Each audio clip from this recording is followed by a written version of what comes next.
Sponsored by Charlie's Used Cars.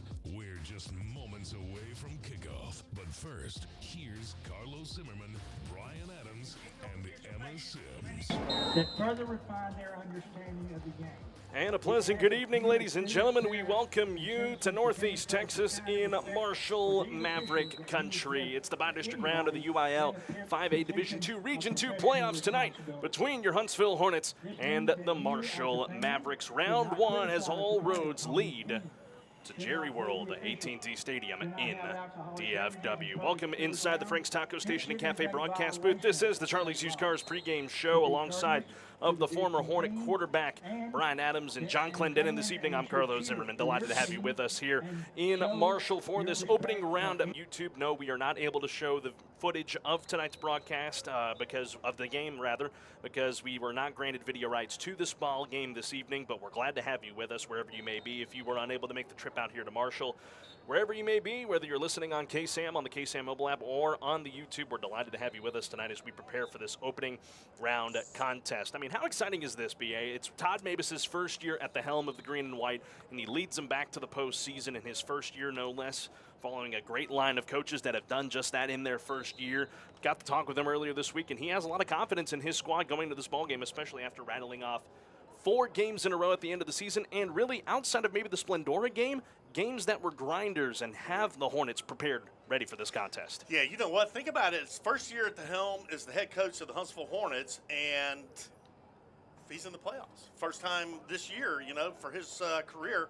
And you're right. And it goes back to, in my opinion, the Dayton game where they won it by 1 point at the very end, which kind of started the cascade of the confidence going through the roof. These guys playing great football, kind of gelling at the right time. I mean, you got to think that they're going to find themselves in a good position tonight. Again, a Marshall team that's rattled off 4 wins of their own here at the tail end of the season. But you look at the personnel here for the Huntsville Hornets. Zay Adolph playing some of his best football. Only a sophomore, starting the full season this year with a great cast of characters around him. Of course, you can't talk about the offense without talking about him and Trayshawn Brown, a two-headed dragon that we've talked about for years. Between these two guys. They need to play their best football game tonight if they want to advance to round 2.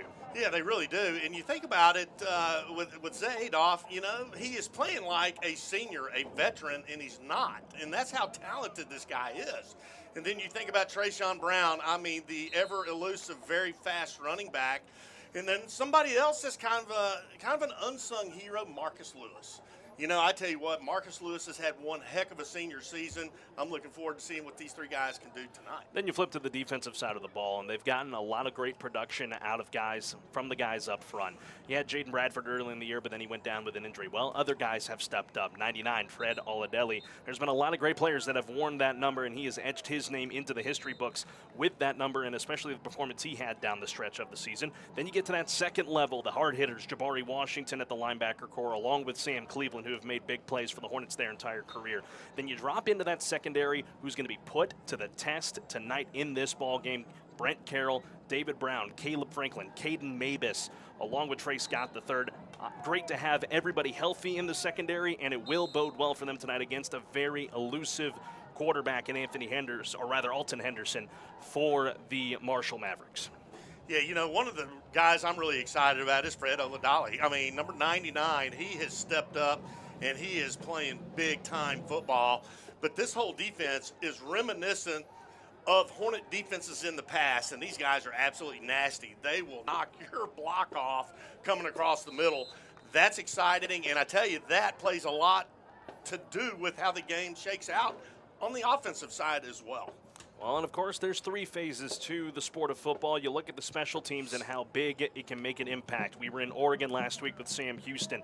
Special teams really helped them win that ball game, their first of the year. It's going to play a factor here tonight for the green and white. Caleb Kulak going to be playing in a high-pressure ball game, trying to keep his senior season alive, along with all his fellow seniors that are going to be out there on the field tonight. Kicking game is going to be something of huge note into this ball game tonight, especially with how highly touted this game is and how close it could potentially be. Well, it takes all 3 aspects of football, offense, defense, and special teams, and they are equally important.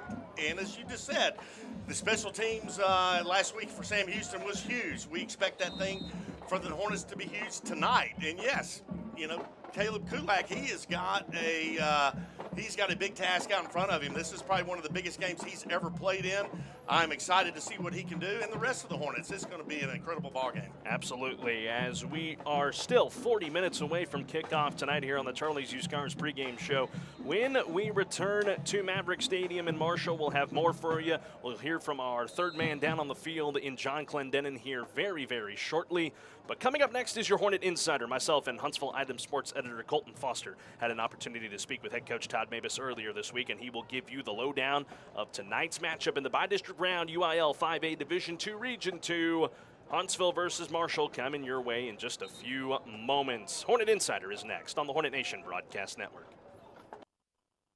Tim Rushing here with Charlie's Used Cars. Fall is upon us, and with that comes cooler weather and great deals on quality pre-owned vehicles. Charlie's Used Cars has a great selection of cars, trucks, SUVs, and even have a few golf carts. We are a family-owned business serving the vehicle needs of this community since 1973. Come by 230 I-45 South in Huntsville and see why we have been voted best in Huntsville numerous times as the best place to purchase a pre-owned vehicle. And don't forget, we also have a service center if your current vehicle needs service, maintenance, or repairs. Charlie's Used Cars and Service Center, 230 I-45 South in Huntsville. Come see us. Time for the Hornet Insider with head coach Todd Mavis. Brought to you by Charlie's Used Cars.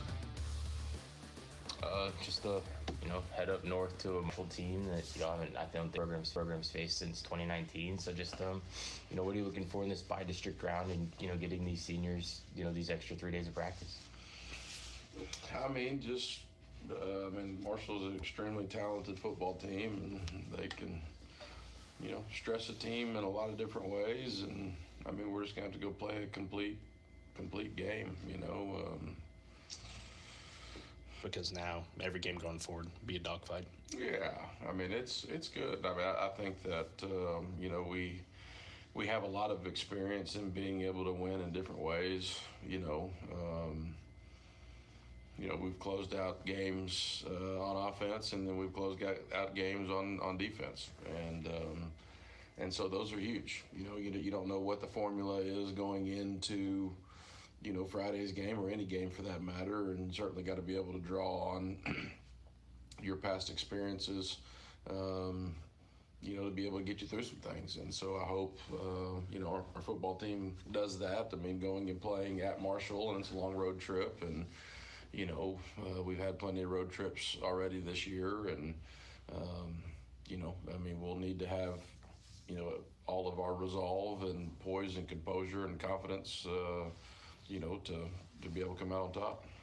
One of the things about you had mentioned going into Splendor was getting some guys some rest and then being able to see those younger guys. What have you seen now that you've had some time to go back and look at it? What have you seen from those younger guys that could potentially be role players in this playoff run? Oh, it's huge. In any football program, this isn't just to answer to an interview or, something coaches talk about. I give our players insight in coaching conversations, and our main focus right now is to certainly play and, is all about, this Marshall game, or it's been all about the 2025 season. But there's conversations that happen every day about, projections and, body types and how things change and so on and so forth. I tell our players all the time, you're getting evaluated every single day, in everything that you do. So, we certainly know who potentially can be some guys moving forward, but that's why we have off season, and it's always the best story when somebody else that may not have been in those potential conversation ends up having an amazing off season and comes out and proves coaches and everybody wrong, and those are the stories you talk about over and over again. So experience is invaluable, for those guys to be able to step out on a varsity football field and play is great. More so with that for me is just the preparation it takes to be a varsity football player. That's really the speed of the game is different, from Thursday to Friday, no doubt. But more so, I think what bogs players down is just the amount of information you have to be able to process. There's different formations and checks, and you got to adjust to different things that they're doing on the other side of the ball, and so on and so forth. I mean, the amount of information that our players have to, digest and process, play in and play out is really what the difference is. From Thursday to Friday, speed of the game is there, but people can adapt and change to the speed of the game. Some players may and can struggle with the amount of information that they have to be able to process. And if they're unable to process it, then they're not going to be in the right position, and unfortunately you can't play them. So for them to be able to get a week ahead and now 2 weeks of varsity preparation, everything that goes into it is really huge. You talked about it on Monday about Marshall, and they got some size on both sides of the ball, and just an electric team that also rattled off 4 in a row at the end of their district slate. Just some thoughts on them and just what you'll be able to match up well with them against. We're trying to match up the best we can. I'm not necessarily sure if a lot of matchups are in our favor. We've got to be able to overcome the matchups that aren't. They're extremely explosive offensively. They're explosive and they got a lot of confidence in his leg, and rightfully so. So, it's just all 3 phases of the game, battle, and I think our guys have done a good job of preparing, this week, and hopefully we got to go out there and execute, when the lights are on and when it matters on Friday. Over these last 4 weeks, it really feels like, like you mentioned before, both sides of the ball are really picking it up. But really on the offensive end, 47 against Splendora, and I want to say before Zay went out, he had 3 touchdowns. Just what is it going to take for this offense to keep rolling against, and going to the playoffs? We just got to keep hitting it in the same spot, we've had, again, being able to win different types of ways, at times being able to, not move the ball effectively, and then just continuing to stay with it and trying to figure out, what is something that we are capable of doing. I think our staff has worked through a football game before and been able to figure that out. We've had some, maybe not so good third quarters and then really great fourth quarters, and so it just takes, persistence and believing in what you do. And the thing is that Marshall's also practicing this week too. So, you never know, and if they're going to give different look or different coverage or, different something, and that's where the whole chess match comes into play.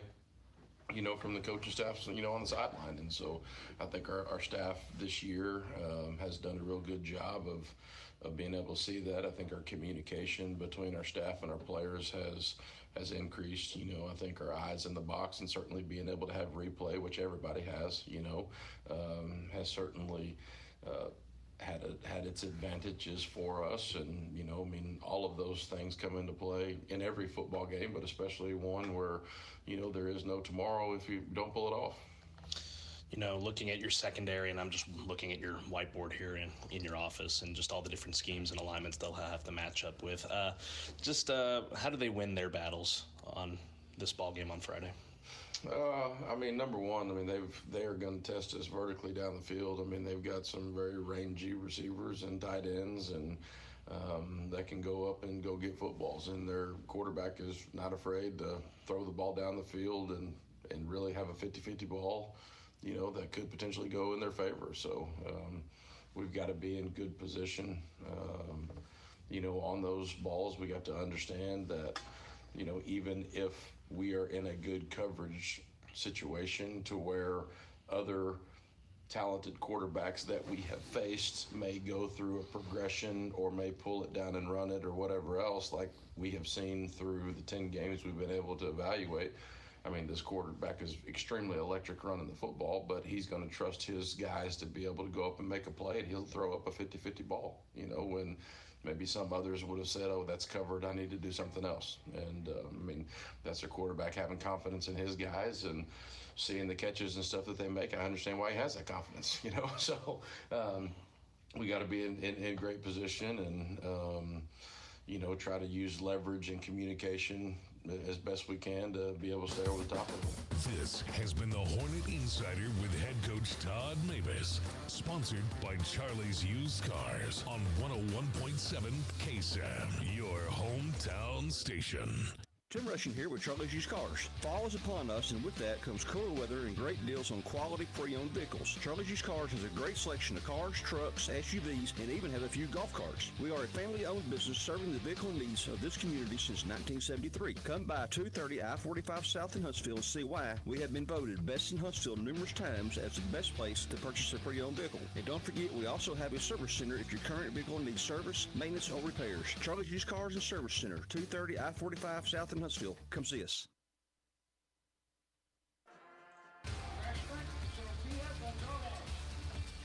Welcome back to Marshall, Texas. UIL 5A Division II Region 2, round number 1, the bi-district round between the Huntsville Hornets and the Marshall Mavericks here tonight from Maverick Stadium. Alongside Brian Adams, I'm Carlos Zimmermann. Delighted to have you with us tonight as we get ready for the start of this one here on the Charlie's Used Cars pregame show. It's time to dive into our sideline pass segment. Down on the field opposite from us, Emma Sims is away tonight, so we've called upon the voice of the Navasota Rattlers in John Clendenin. Watch out, don't get hit by the GGs there, John. Glad to have you here tonight, buddy. It's going to be a fun one tonight for round number 1. John, you've been around high school football in the state of Texas for pretty much your entire life. A College Station grad, you've seen the highs, you've seen the lows, and you know all roads lead to Jerry World, and it all starts here tonight. Your thoughts on this contest this evening? Yeah, Carlos, just first of all, honored to be here, honored to be a part of this broadcast. Going to try to fill in the big shoes of Emma Sims best I can. But yeah, all roads lead to Jerry World in the state of Texas, and it starts about halfway through November. I've gotten to call state championships, I've gotten to call wins, gotten to call heartbreakers, and this is where it starts. It is the singles elimination round tournament in the world. There are 12 divisions of the Texas high school playoffs, 6A, D1 and 2, all the way down, 360 elimination games. We get to call one of them tonight here in East Texas, and it is shaping up to be a good between the Marshall Mavericks and the Huntsville Hornets. John, of course, a ball game and a season that is going to be hanging in the balance for both of these teams tonight. Both of them come in winners of their final 4 games of the season. When you look at both of that and what you've seen down there on the sideline, who has the edge in that kind of situation? Both of them coming in with similar amounts of momentum.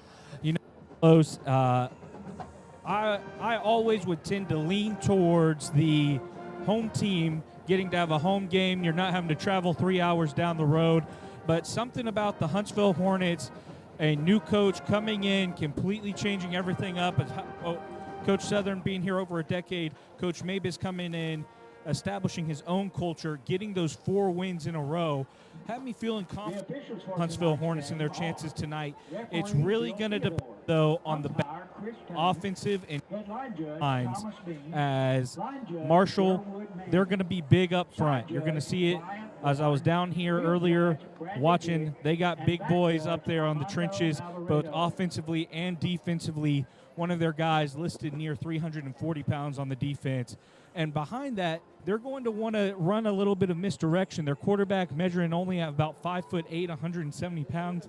Running back Henderson, not much bigger. They're going to want to be deceiving Huntsville behind those big offensive linemen, trying to get some misdirection, as well as some big size on the outside. That being said, when I look across the ball, Huntsville, they're going to be able to match up with them line for line on size, as well as having some electric playmakers of their own. Hey, John, it's Brian. Hey, I know we're still 30 minutes away from kickoff, but what kind of electric feeling, what kind of feeling are you getting on the field with the fan base and what's about to take place? I think that there is some anticipation building over here on the Huntsville. People starting to trickle in. I think actually maybe equal with the Marshall Maverick fan base right now, but there's an excitement down here on the atmosphere. Even though you have a first-year head coach, as Carlos mentioned, you've been in the before. A lot of these guys have been able to have that playoff experience, including deep playoff runs. So they're not going to be fazed by having to get on the charter bus, drive 3 hours, and come out to play a football game where their season may end. John, last thing for you, just how do these Huntsville Hornets put one together tonight? You know that Terrell is waiting on the other side after they defeated Seagoville last night, but that's the furthest thing from these guys' mind right now. They're focused on going 1-0 tonight. How do they do that from your perspective? You have to come out and establish the line of scrimmage early. You have to be able to let your playmakers in your backfield start to eat. You know, I want to see Huntsville get 1 to 2 yards of push both ways, offensively and defensively. If you make Henderson have to throw from the pocket where his size is a disadvantage, being only 5'8", trying to throw over the tall lineman that he has, that is going to be a tremendous help for the Huntsville Hornets secondary. I know Coach said that he likes to throw 50-50 balls to those big playmakers on the outside, but they're called 50-50 balls for a reason. If you're able to create takeaways off of keeping him in the pocket and not letting him get outside, make plays with his leg like he likes to do, I feel very confident about Huntsville in this ballgame. John, we appreciate you. Glad to have you with us here tonight, and Marshall will come down to you throughout the broadcast this evening. Have fun down there. Don't go too crazy now. I'll try not. That's John Clendenin down there for us on the sidelines tonight as we continue here on the Charlie's Used Cars pregame show. When we come back, we'll get Brian's keys to the ball game here tonight when we return to Marshall on the Hornet Nation Broadcast Network. In times of loss, there's comfort knowing you're not alone. At Heritage Oak Funeral Home in Huntsville, we understand the deep emotions you're feeling, and we're here to provide compassionate care, guiding you through every step. Heritage Oak Funeral Home in Huntsville will help you create a meaningful tribute, a place for remembrance, and ongoing support for your healing journey. Caring for our community one family at a time. Visit us at heritageoakfh.com. Heritage Oak Funeral Home, where heritage meets home. Your hometown funeral home. License number TACLB 122475E. Your heating system is hibernating. Will it start when you need it or struggle with horrible smells? Phew. WA Air Conditioning, Heating and Air Quality will clean and inspect your system inside and out, providing recommendations for worry-free heat when you need it. Winter is coming. WA Air Conditioning, Heating and Air Quality, trained experts, a background check for your protection. Schedule fall maintenance now at WAAirconditioning.com. Folks, this is Frank Oliveris, Marine Corps veteran and owner of Frank's Taco Station and Cafe, Riverside, Texas. Come on out to Frank's, where we welcome you like family and invite you to try some of our favorites, like the Frank's Bacon Cheeseburger, Brisket Kojo Taco, Chicken Fried Steak, Baked Potatoes, and more. At Frank's, there is something on the menu for the whole family. Frank's, the home of the loaded train, offers dine-in or carry-out. We are open Monday through Saturday, or call in your order at 936-594-8139. See you soon, and as always, we love you in Christ Jesus. People trust local radio. When listeners hear about your business on your hometown radio station, it feels like a friend is recommending you. Hi, Brian Reeder with the radio stations. That's the power of a radio station that's been serving our hometown for nearly 90 years. Personal, local, and trusted. And when you connect with the community, they remember you when it matters most. Let us help you build your business. Start today at KSAM-1017.com. Don't let a bad connection slow you down. Make the switch to Mid-South Fiber Internet and enjoy speeds you can count on. With 24/7 support and repair, free data protection, and an app to control devices. Mid-South Fiber's local service is here to keep you connected. Don't miss out. Sign up today at midsouthfiber.com. Bolder, faster, fiber. Who's ready for some football? Here at Wiesner Chevrolet in Huntsville, football season kicks off the best deals of the year. Hi, folks. Clint Mack here with Wiesner Chevy in Huntsville. We've got great deals on the 25s. Come in and get a 1500 crew cab starting at only $39,890, or Chevy Trax starting at only $21,895. Want to go green? We've got the Chevy Equinox EV starting at only $39,995. But you need to hurry to Wiesner Chevy in Huntsville to take advantage of these great deals before they're all gone. Visit us online at WiesnerHuntsville.com. Wiesner is home of the bottom line. Back in Marshall, Texas, on the Hornet Nation Broadcast Network, powered by KSAM Sports. Here dialed into the Charlie's Used Cars pregame show, getting ready for this bi-district round matchup out of 5A Division 2, Huntsville versus Marshall tonight. The Hornets no strangers to traveling on the road for the first round of the postseason. Of course, last year, BA, they had a chance to host at home against White House for the first time ever inside Huntsville ISD Stadium. But the prior 2 years to that, they had to go on the road in round number 1. Lost to Fort Bend Marshall in 2022 on the road, and then a thriller against Texas Texas City back in 2023. A lot of those guys that were sophomores that are seniors this year, they remember that ball game and how cold and frigid it was. Tonight it's perfect weather. We'll get your weather report coming up here in just a little bit, but the team no stranger to winning on the road in the postseason. Brian, we got John's keys to the ball game, and now I want your thoughts as the former Hornet quarterback. How do they piece this one together for 48 minutes of football to advance to round 2? Well, Carlos, there's 3 things I think the Hornets really need to do tonight to get this victory. I think first and foremost, they have to play smart, but they got to be aggressive. And then secondly, they've got to win the battle at the point of attack. They've got to win that. And then secondly, and thirdly rather, defense has to be disciplined, and they've got to be disruptive in the backfield. They cannot afford to let the Marshall quarterback sit there and have all day long to throw the football. They've got to be disruptive. If they do those things, it's going to be a Hornet win tonight. There you go. That's Brian's keys to the ball game, brought to you by Charlie's Used Cars. When we come back, we'll get you a look at the high school football scoreboard. Some ball games that transpired last night that we're going to keep an eye on also tonight for ball games that are playing around the district and around Southeast Texas. We're here in Northeast Texas tonight. Huntsville and Marshall still moments away. We are about 19 minutes from kickoff. More to come on the Charlie's Used Cars pregame show after this on the Hornet Nation Broadcast Network.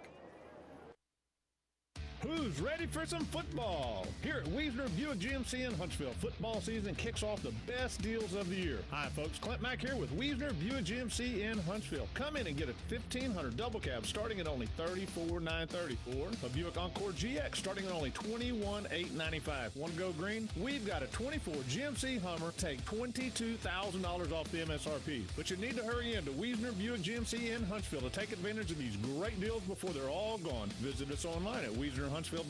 Wiesner is home of the bottom line. This is Kevin with Beckham & Jones Heating and Air Conditioning. The first cold front is here, and although it's not cool enough for you to need your heater, that doesn't mean you shouldn't get your heater ready for winter. Call 936-295-9173 today and set up your planned maintenance heater inspection. And while the technician is there, ask about our UV lights for better indoor air quality or upgrading to our programmable thermostat to help with utility savings. Heater checks, air quality, and utility savings. Now that's Beckham & Jones. License number 26079C. Your brand is your business. Shop local with Advantage Specialties, where you will get service with a personal touch. Hello, I'm Stephanie Pitts, owner and operator of Advantage Specialties. Advantage Specialties offers screen printing and embroidery on site. Let Advantage Specialties get you ready for your next event with cups, apparel, caps, pins, and everything else you could need. Go to AdvantageSpecialties.com or call our team at 936-291-3222 to start that order now. Sting 'em Hornets!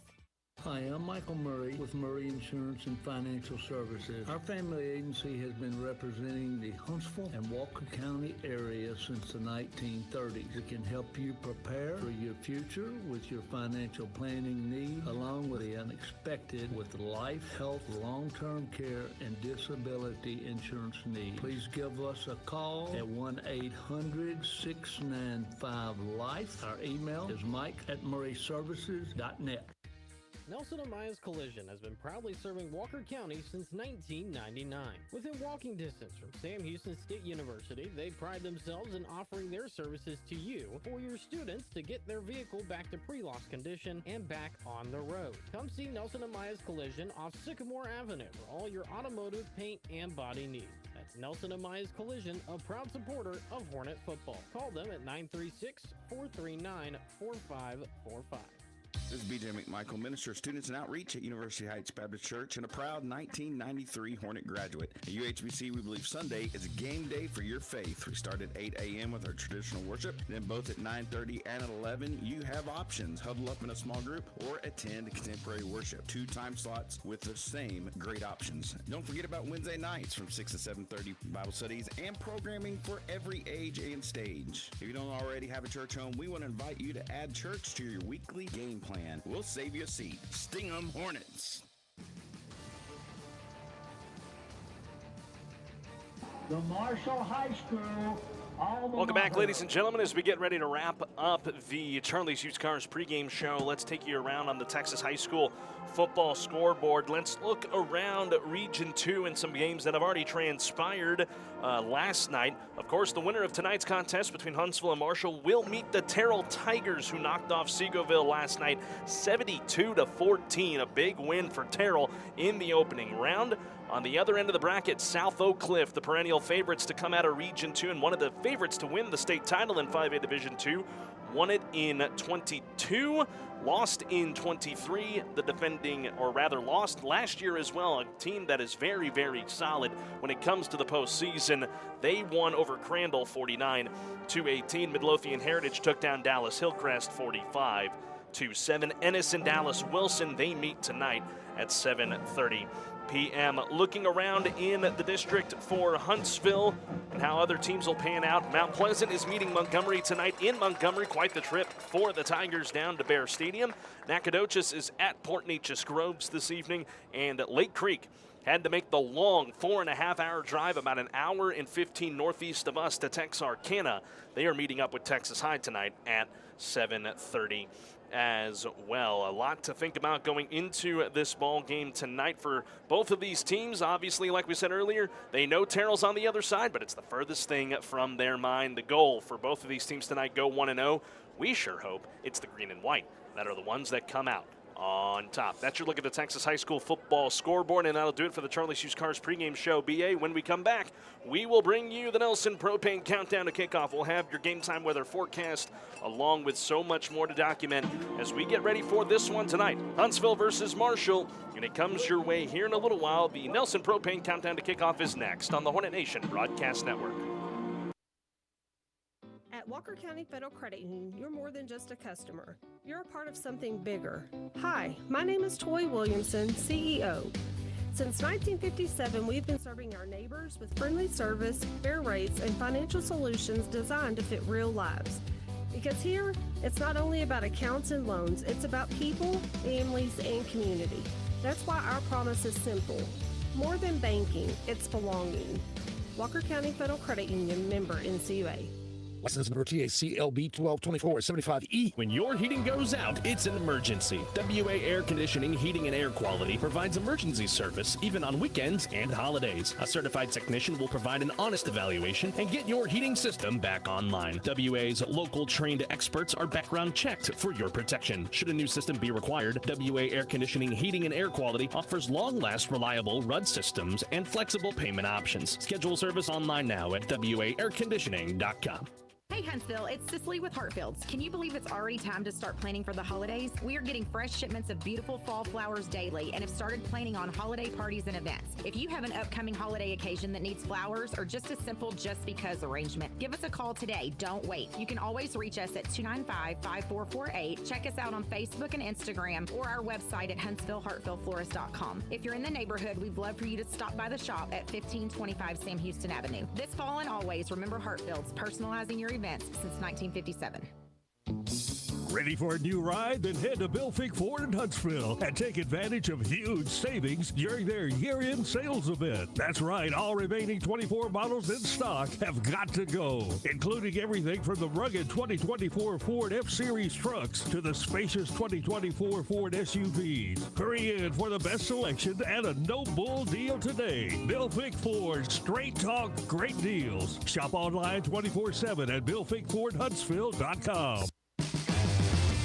This is the Nelson Propane Countdown to Kickoff.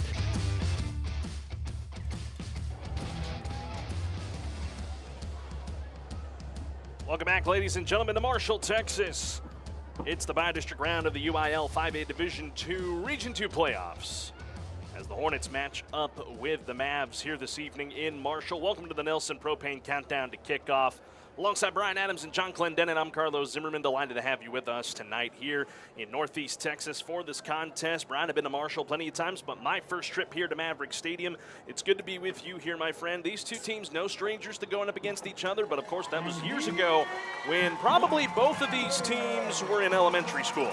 Yeah. So you got to think they have never seen each other on the football field, and that's going to make for a fun contest tonight. Yeah, it really is. I mean, this is going to be a very good ball game tonight. I mean, both teams are physical, they're good, and they need a win. So I'm telling you what, you guys gear up. This is going to be one fun football game here in just a few minutes. Time for your Nelson Propane weather report as we get ready for the start of this one tonight, as it's a picture-perfect night. Football weather, I call it. 67 degrees here at kickoff. 80% humidity, so it's making that feels like temperature stay about the same. A south wind at 5 miles an hour, that could play a factor. This is an east-west field, so that could play into this ball game tonight if the wind gusts start to pick up as the ball game progresses and the temps start to dip towards the lower 60s. That is your Nelson Propane weather report as we get ready for the start of this one tonight, ladies and gentlemen. Two teams that are trying to get to round 2 against Terrell, and it's going to come down, BA, to who comes out to the fastest start. Absolutely, it does. I mean, this is all about one and done. I mean, if you win, you move on. If you lose, you are through. So both teams are going to give it everything they have. They have had a great season. Both teams seems like they've kind of started gelling and clicking all about the same time with those 4 remaining games left in the regular district season. So, man, Carlos, I'm excited. I cannot wait for this kickoff. The last time these two teams met were back in 2019. Huntsville defeated Marshall that year 35-12, ending the season for the Mavericks. And then, of course, Huntsville met them on their way to a regional final appearance. They actually had to try to beat 2 Marshall teams in a row.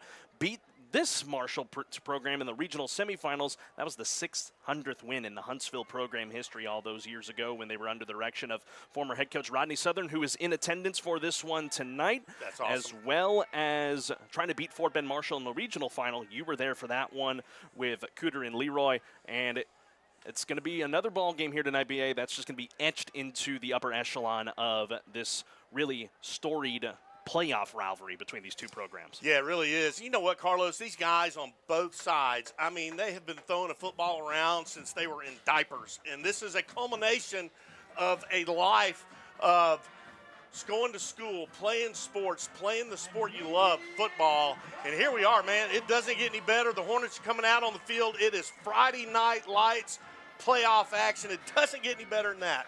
We'll wrap up the Nelson Propane countdown to kickoff after this quick message from Nelson Propane on the Hornet Nation Broadcast Network.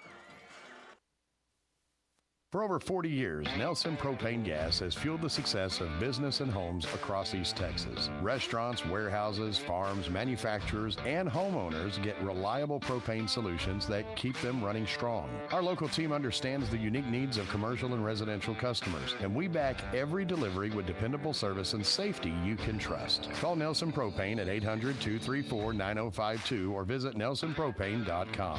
Nelson Propane, your hometown propane provider.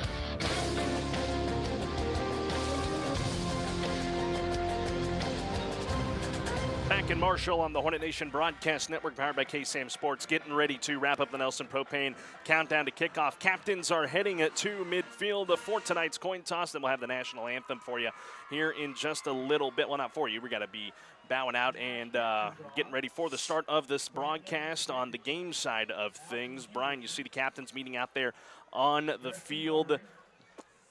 Potentially, one of these teams will have to go home as the season comes to an end. And I know that obviously weighs on the hearts of both of these teams, but that's why you go out there and you play the ball game. That's exactly right. You know what? And these guys, I mean, the summer workouts, all the running, all the lifting, all the treatments, everything that goes into it, and maintaining your grades. I mean, all of that kind of stuff is super important.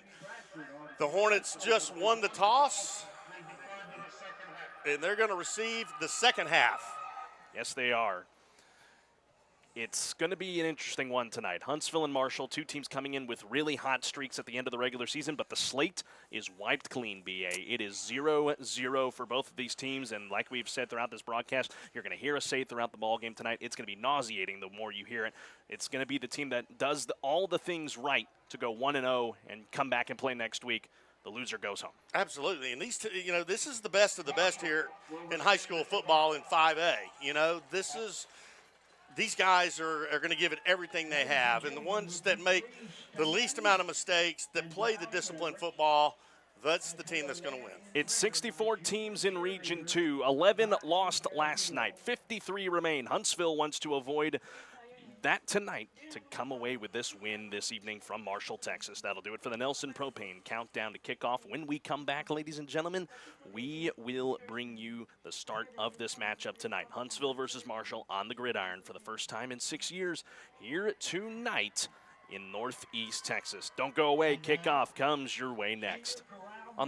and broadcast. For over 40 years, Nelson Propane Gas has fueled the success of business and homes across East Texas. Restaurants, warehouses, farms, manufacturers, and homeowners get reliable propane solutions that keep them running strong. Our local team understands the unique needs of commercial and residential customers, and we back every delivery with dependable service and safety you can trust. Call Nelson Propane at 800-234-9052 or visit nelsonpropane.com. Nelson Propane, your hometown propane provider.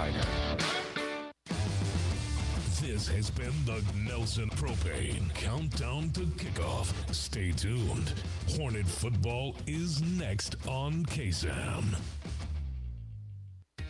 Nelson and Maya's Collision has been proudly serving Walker County since 1999. Within walking distance from Sam Houston State University, they pride themselves in offering their services to you for your students to get their vehicle back to pre-loss condition and back on the road. Come see Nelson and Maya's Collision off Sycamore Avenue for all your automotive paint and body needs. That's Nelson and Maya's Collision, a proud supporter of Hornet football. Call them at 936-439-4545. This is B.J. McMichael, Minister of Students and Outreach at University Heights Baptist Church and a proud 1993 Hornet graduate. At UHBC, we believe Sunday is a game day for your faith. We start at 8 a.m. with our traditional worship. Then both at 9:30 and at 11, you have options. Huddle up in a small group or attend contemporary worship. 2 time slots with the same great options. Don't forget about Wednesday nights from 6 to 7:30 Bible studies and programming for every age and stage. If you don't already have a church home, we want to invite you to add church to your weekly game plan. We'll save you a seat. Sting 'em Hornets. We're primed and ready. All day, baby. Yeah, let's go. Here we go, here we go, here we go. When it matters the most. Let's start something special right here, man. Let's go. We get a chance to prove ourselves right here. Come alive, bro.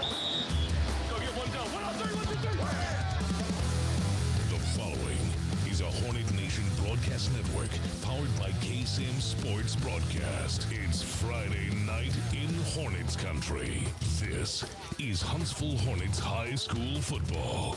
Proudly brought to you by Charlie's Used Cars, Heritage Oak Funeral Home, Amaya's Collision, Diana K. Barnes State Farm, Northside Baptist Church, AB Squared Self-Storage, Murray Insurance and Financial Services, Moak and Moak Attorneys at Law, MRC Creekside, Hartfield Florist, Nelson Amaya's Collision, University Heights Baptist Church, Advantage Specialties, Wiesner of Huntsville, Avila's Luxury Barbershop, Bill Fick Ford, Beckham & Jones Heating and Air Conditioning, Danny Doherty State Farm, Huntsville Independent School District, McWilliams & Sons Heating, Cooling and Plumbing, Mid-South Fiber Internet, Reliable Auto Parts, The Woodlands Financial Group, and Walker County Federal Credit Union.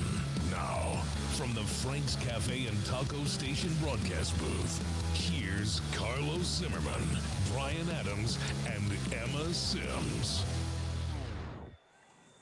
Live tonight from the Athens of Texas in Marshall. Welcome to the UIL 5A Division II Region 2 by district round. It's the Huntsville Hornets at 6-4 on the regular season, taking on the 8-2 Marshall Mavericks here tonight from Mavericks Stadium on the Hornet Nation Broadcast Network. This broadcast presented by WA Air Conditioning from the Frank's Taco Station and Cafe broadcast booth. I'm Carlos Zimmermann alongside Brian Adams. John Clendenin, the third member of our crew, down on the sidelines tonight. We'll go to him for final storylines as we dive into this broadcast tonight. John, over to you. We are down here getting ready for kickoff. As you know, Huntsville won the kick. They're going to kick it off. I think that speaks a lot to what Coach Mabes wants to do. He wants to gain this dynamic Marshall rushing attack. I'm excited. The atmosphere, it is electric down here on the Huntsville sideline, and it's just going to be a great night for Texas high school football here in East Texas. Thank you very much, John. I want to remind you, for those of you tuning in on the web stream, despite there being no video, it is still being brought to you in 2K Quad HD with a 4K Ultra HD enhanced presentation. Closed captioning is also available for our friends that are hearing impaired. Huntsville rocking the all-whites tonight with the Rockin' H on that white helmet. For Marshall, they are in the red tops with the numbers in white. The red helmet and the gray bottoms. Caleb Kulak's ready for the Diana K. Barnes State Farm Insurance kickoff. There it is from Caleb, and it will trickle down the sideline and roll into the end zone for a touchback. We are underway from Marshall, Texas, here on the Hornet Nation Broadcast Network. Glad to have you with us tonight. Brian, the Hornet D, takes to the field first. Do you like the move there to defer at the coin toss? Well, you know, I'm an offensive guy. I always like to take the ball first. I get it, getting the ball in the second half. But I tell you what, here we go. This is where we are about to see what the Hornets are made of. Marshall is a good running team. They also have a fantastic quarterback. They have got to keep him contained. If he gets outside containment, man, he can break it loose. Alton Henderson, 5'8", 171 pounds, 868 passing yards on the year with 6 touchdowns, but where he is lethal is the ground game. 1,269 yards, 18 rushing touchdowns this year for the signal caller for the Marshall Mavericks. They start off on offense. Right to left they go. 1st and 10 from the 25. Henderson will hand this one off to the back, and it is forward for a gain of about 3, and that is going to set up a 2nd down and 7 for the Marshall Mavericks. On the run that time for Marshall was Denaj Montgomery. Marshall taking the ball over the left side. Jerry Singletary for the Hornets in on the stop. Not much, couple of yards maybe. Jarius, of course, flipping to that defensive side a lot as of late down the stretch of the season. He's been a force for the Huntsville Hornets on both sides of the ball, but he's going to be called upon to bring that pressure off the edge here tonight in round number 1. Henderson in the shotgun, 1 back with him, 2 receivers to each sideline on 2nd down and 8 from the 27. Mavericks going right to left. Henderson gets the shotgun snap, looking to the left side. He fires, and it's over the hands of his intended target, one of the big tight ends standing at 6'4", Russell Crawford. That one a bit too tall there from Henderson. 3rd down and 8 coming up for Marshall. Well, I tell you what, Marshall has some big wideouts. I mean, 6'4", got a vertical leap through the roof. These guys can play some football. It is going to be important. The secondary for the Hornets, they don't let a wideout get behind them, because this quarterback, not only can he run, but he can throw it. 3rd down and 8 for the Mavericks. They need the 35 to move the sticks. From the gun once again is Henderson. 1 receiver to the near side as he gets the snap. Looking to that left side, he'll throw up a deep ball here on the near side, and it's incomplete. Flag's going to fly in as Trey Scott got a little bit too much of the jersey there of the tight end Crawford. Well, Crawford on the near side, 1-on-1, and it looked also kind of like offensive pushing off as well. Kind of a back and forth battle there, but it looks like this is going to go against Trey Scott III. And that is something Marshall will do. They will air it out vertically. So a 15-yard penalty on 3rd down and 8 will cost the Hornets dearly, and they'll move that ball up to the 42-yard line here for Marshall as they convert a 1st down via the penalty. 11:09 left in this Heritage Oak Funeral Home 1st quarter of play for Marshall, Texas. We are scoreless at the start of this one. Henderson will line up under center. 2 receivers to his right and 1 back standing right behind him. That is Montgomery. And now they'll make some moves onto the right side of the offensive line. Toss play running right is Henderson, but Montgomery. The Hornets able to swarm to him. A tackle for loss. Fred Oladelli was the one that met him first, along with Jarius Singletary. A loss of 3 on the play. 2nd and long coming up for Marshall. Nice play, Hornet defense. Toss sweep to the right. Nothing doing. Jarius Singletary and company in on the stop. Big loss there by Marshall. Back him up to the 39-yard line. 2nd down and 13 for the Mavericks. They go right to left across your radio dial. Montgomery in the backfield with Henderson. 2 receivers to each side. Hornets stack the box as Henderson. Screen pass to the right side. It's complete, but Fred Oladelli able to meet the screen play right as it happens. Forward progress was stopped at the 37-yard line. Another loss on the play for Marshall. 3rd down and Texarkana to go for the red and gray. Mavericks trying to set up a screenplay on the right side. Fred Oladelli, the left defensive end, waiting on it. Another big loss by Marshall. After the loss of 2, it's 3rd down and 15 to go. 10:09 left in the Heritage Oak Funeral Home 1st quarter. No score so far tonight for Maverick Stadium. This is where they're going to be dangerous. They're going to look at that intermediate route enough to move the sticks. Secondary needs to be awake. Hornets drop 4 in coverage here on 3rd down and long. Henderson gets the snap. Looking downfield, go ball up the right side. He's got a man down there. It's incomplete. No flags thrown. Looking for the intended target of Ernest Crookshank. David Brown was the one in coverage. Despite him being draped all over the receiver, no flag, it's 4th down. Holy cow, what a play. David Brown on the far side. 1-on-1 coverage. Henderson lets it fly. Good defensive play. The punt return team is on the field for the Hornets. KJ Betts back at his own 25 to receive this punt. On to punt for Marshall's Jesus Grimaldo. They'll bring more defenders and gunners in tight here for this 4th down and 15 punt. Grimaldo awaiting the snap. It's away, a high one. Grimaldo grabs it, puts the boot to it, tumbling end over end, going to die short of KJ Betts, and it will take a Hornet roll back into the field of play, down to the 43-yard line, and that is where Huntsville will set up shop. First down and 10 for the Hornets with 9:36 left to go in this first quarter. BA, while we have a pause, let's thank some of our sponsors. Absolutely. Huntsville Hornet football is presented by WA Air Conditioning, Heating, and Air Quality, your local HVAC experts, and AB Squared Self-Storage, your local go-to self-storage facility. And Charlie's Used Cars. Customer satisfaction is our #1 priority. Well, here comes Zay Adolph in the offense, and of course his compadre in the backfield for the last 2 years, Trayshawn Brown. Adolph, a great year, 1,333 passing yards with 14 touchdowns. The dual threat quarterback will bring him out. First and 10, they go left to right from the 42-yard line, lined up on the far hash. Two receivers stacked to the near side. Adolph gets the snap. Play fake. He'll keep it himself around the left side, and he's got some space to the 45, to the 50, 45, 40, 35, 30. Zay Adolph on the first play for the Hornet offense is in for a touchdown. Huntsville on the board first here in Northeast Texas. 58 yards from Adolph. No flags. Adolph takes the snap off the ground, takes it over the left side and to the house. What a play. First play from the line of scrimmage on the offense. It looked like a broken play at first. A bobbled snap by Adolph. He took it, rode Brown up, and then took it to the house himself. MRC Creekside touchdown for Zay Adolph. And now the Nelson Amayas Collision Center point after try for Caleb Kulak. Tucks inside the right upright. 9:23 to go. Heritage Oak Funeral Home first quarter. Huntsville's on top first. 7-0 back in 60 seconds on the Hornet Nation Broadcast Network. License number TACLB 122475E. Your heating system is hibernating. Will it start when you need it or struggle with horrible smells? Phew. WA Air Conditioning, Heating, and Air Quality will clean and inspect your system inside and out, providing recommendations for worry-free heat when you need it. Winter is coming. WA Air Conditioning, Heating, and Air Quality, trained experts, background check for your protection. Schedule fall maintenance now at WAAirconditioning.com. In times of loss, there's comfort knowing you're not alone. At Heritage Oak Funeral Home in Huntsville, we understand the deep emotions you're feeling, and we're here to provide compassionate care, guiding you through every step. Heritage Oak Funeral Home in Huntsville will help you create a meaningful tribute, a place for remembrance, and ongoing support for your healing journey. Caring for our community one family at a time.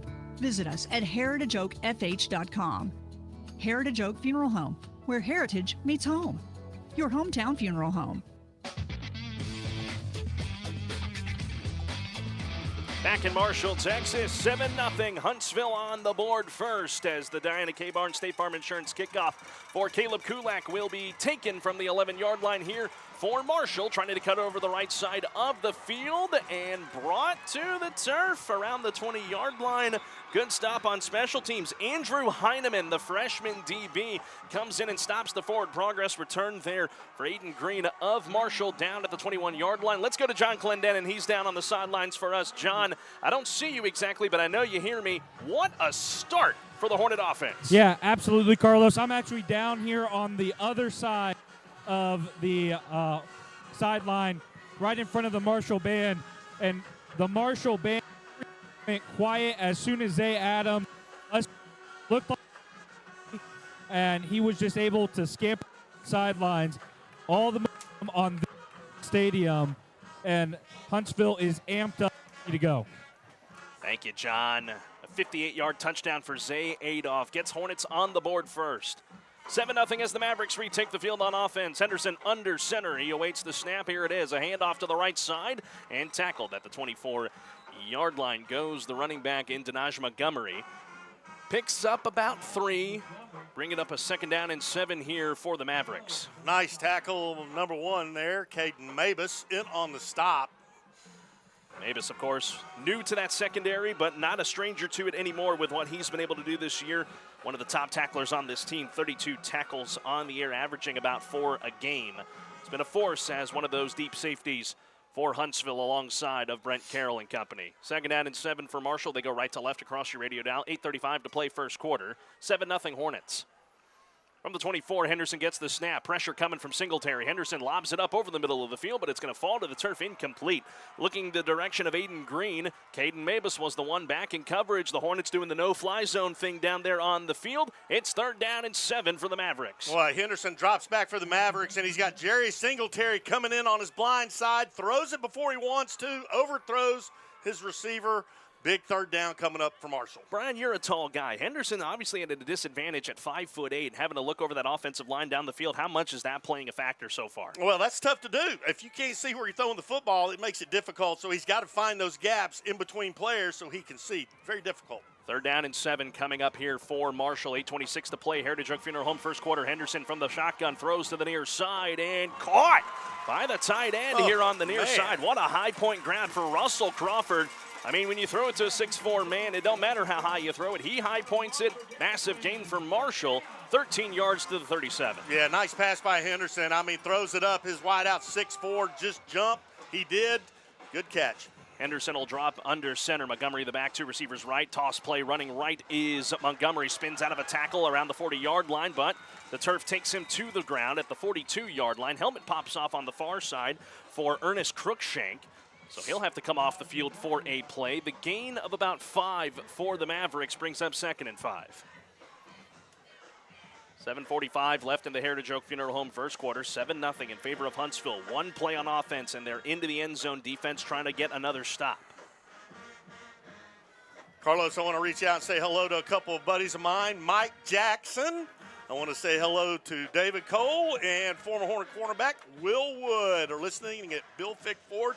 Appreciate it, fellas. Thank you all for tuning in tonight, and thank you all of you who are tuning in this evening as Marshall will call their first timeout of the first half. Stops the clock with 7:21. Let's take it with them for 30 seconds here on the Hornet Nation Broadcast Network. Hi, I'm Michael Murray with Murray Insurance and Financial Services. Our family agency has been representing the Huntsville and Walker County area since the 1930s. It can help you prepare for your future with your financial planning needs, along with the unexpected with life, health, long-term care, and disability insurance needs. Please give us a call at 1-800-695-LIFE. Our email is mike@murrayservices.net.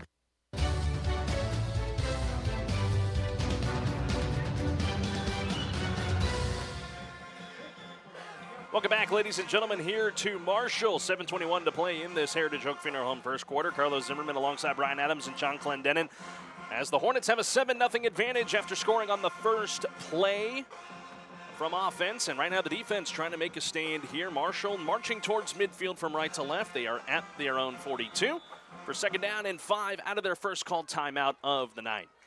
Henderson will line up under center, 1 receiver to each sideline. Behind him is the back Montgomery. He'll hand it off to him, running to the right side, make that the left side. The Hornets able to get to him before he gains only about a yard. Sam Cleveland and Jarmiah Peterson on the stop. 3rd down and 4 for the Mavericks. Really big down coming up here for Marshall. Nice play by the Hornet defensive right side. Singletary, Cleveland, those guys are playing a heck of a ball game so far.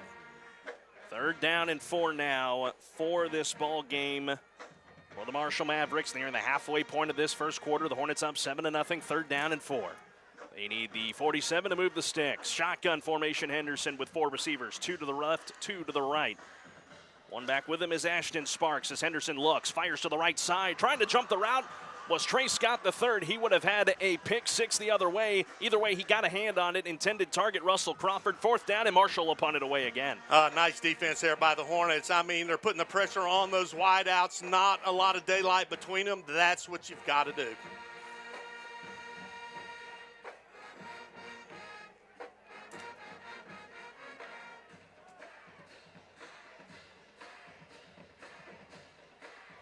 Punt time here for the Marshall Mavericks. Jesus Grimaldo to punt it away. KJ Betts, he'll stand back, ready to receive.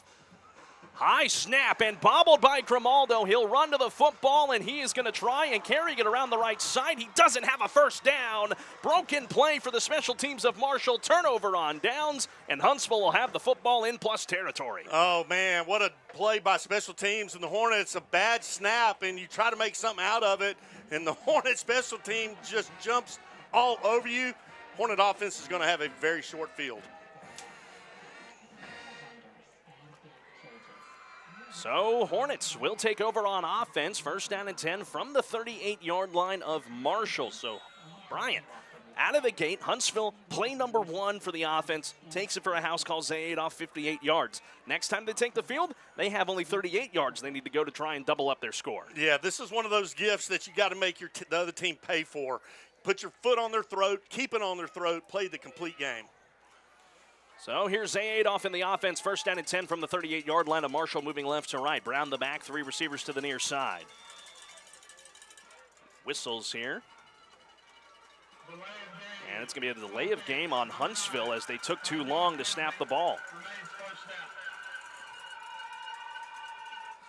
So first and 15 for Huntsville after the first penalty called on them tonight.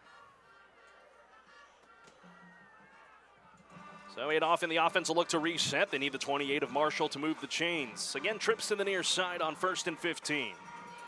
6:29 to go in the first quarter. Up 7-0 are the Hornets. Brown and out of the motion in the backfield. Zayadoff throws his way and was met quickly by the Marshall defense. Big loss on the play for the Huntsville Hornets. They are backed up to the 47-yard line, and now we have a little bit of extracurricular there as they got Brown upright.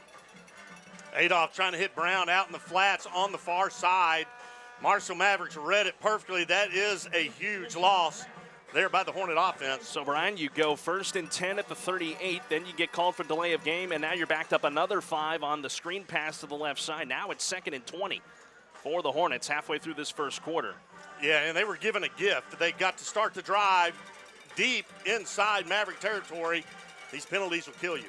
Rogers in motion from the left side. Zayadoff gets the snap. It's a handoff to Rogers running around the right side. Slips around the 45-yard line. Back to the 43 where the Huntsville Hornets had lost that initial yardage. Gain of 5 on the run for Rogers, but it's 3rd down and 15 for the green and white. Boy, Rogers picked up a ton of steam coming around on that reverse. Picked up about 6 or 7 of those lost yards. Still got a long way to go. Officially 5. It's 3rd down and 15. 5:18 to play. Heritage Oak Funeral Home first quarter. 7-0 Huntsville. First 3rd down opportunity tonight for the Hornet O. They'll go 5 wide. 3 to the left, 2 to the right. Brown in the middle of that trio on the left side with Lewis and Rogers. Fisher and Betts to the near side. Fire to Brown in the flat. He dropped it. It'll be incomplete. 4th down, and Huntsville will have to send this one back to Marshall. See, that's unfortunate. I mean, got a gift, and they couldn't do anything with it. That just goes to show you how good Marshall is. They're not going to allow you to get a lot of yards on them when you make mistakes. So Huntsville to punt it away for the first time tonight. Caleb Kulak will be the one to send this way. Ian Johnson, or rather, it's going to be Tate Adams to deep snap it, as Chad Lewis is not active in this ball game. So Kulak to send it away. Play clock is going to be down to 6 here, so Kulak's going to have to get this one away in a hurry. He's got the snap.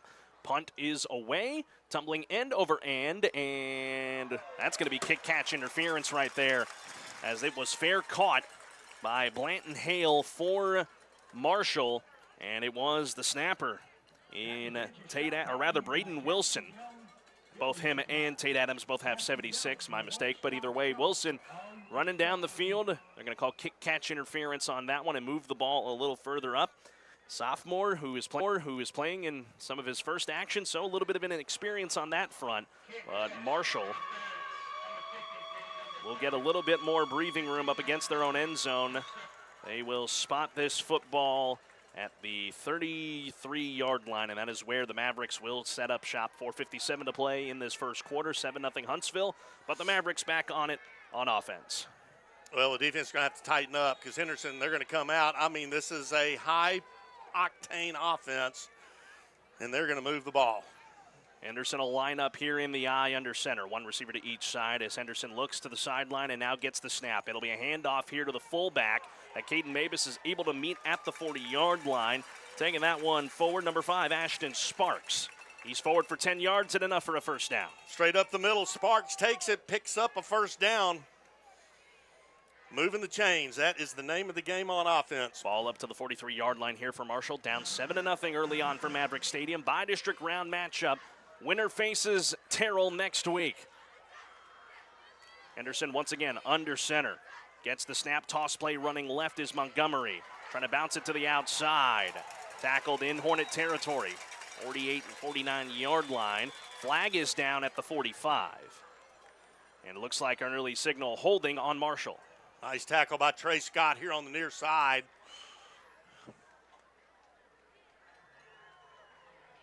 It is indeed holding on the Mavericks, so wipe out that 8-yard carry for Denaj Montgomery. And that will bring up a first down and about, I want to say, 18 here, as it'll be a spot foul, and the ball put down at the 35-yard line. So 4:23 to go in this first quarter, and Huntsville's up 7-0. The Mavericks moving right to left across your radio dial. The ball spotted here on the near hash. Now at the 36-yard line here for Montgomery.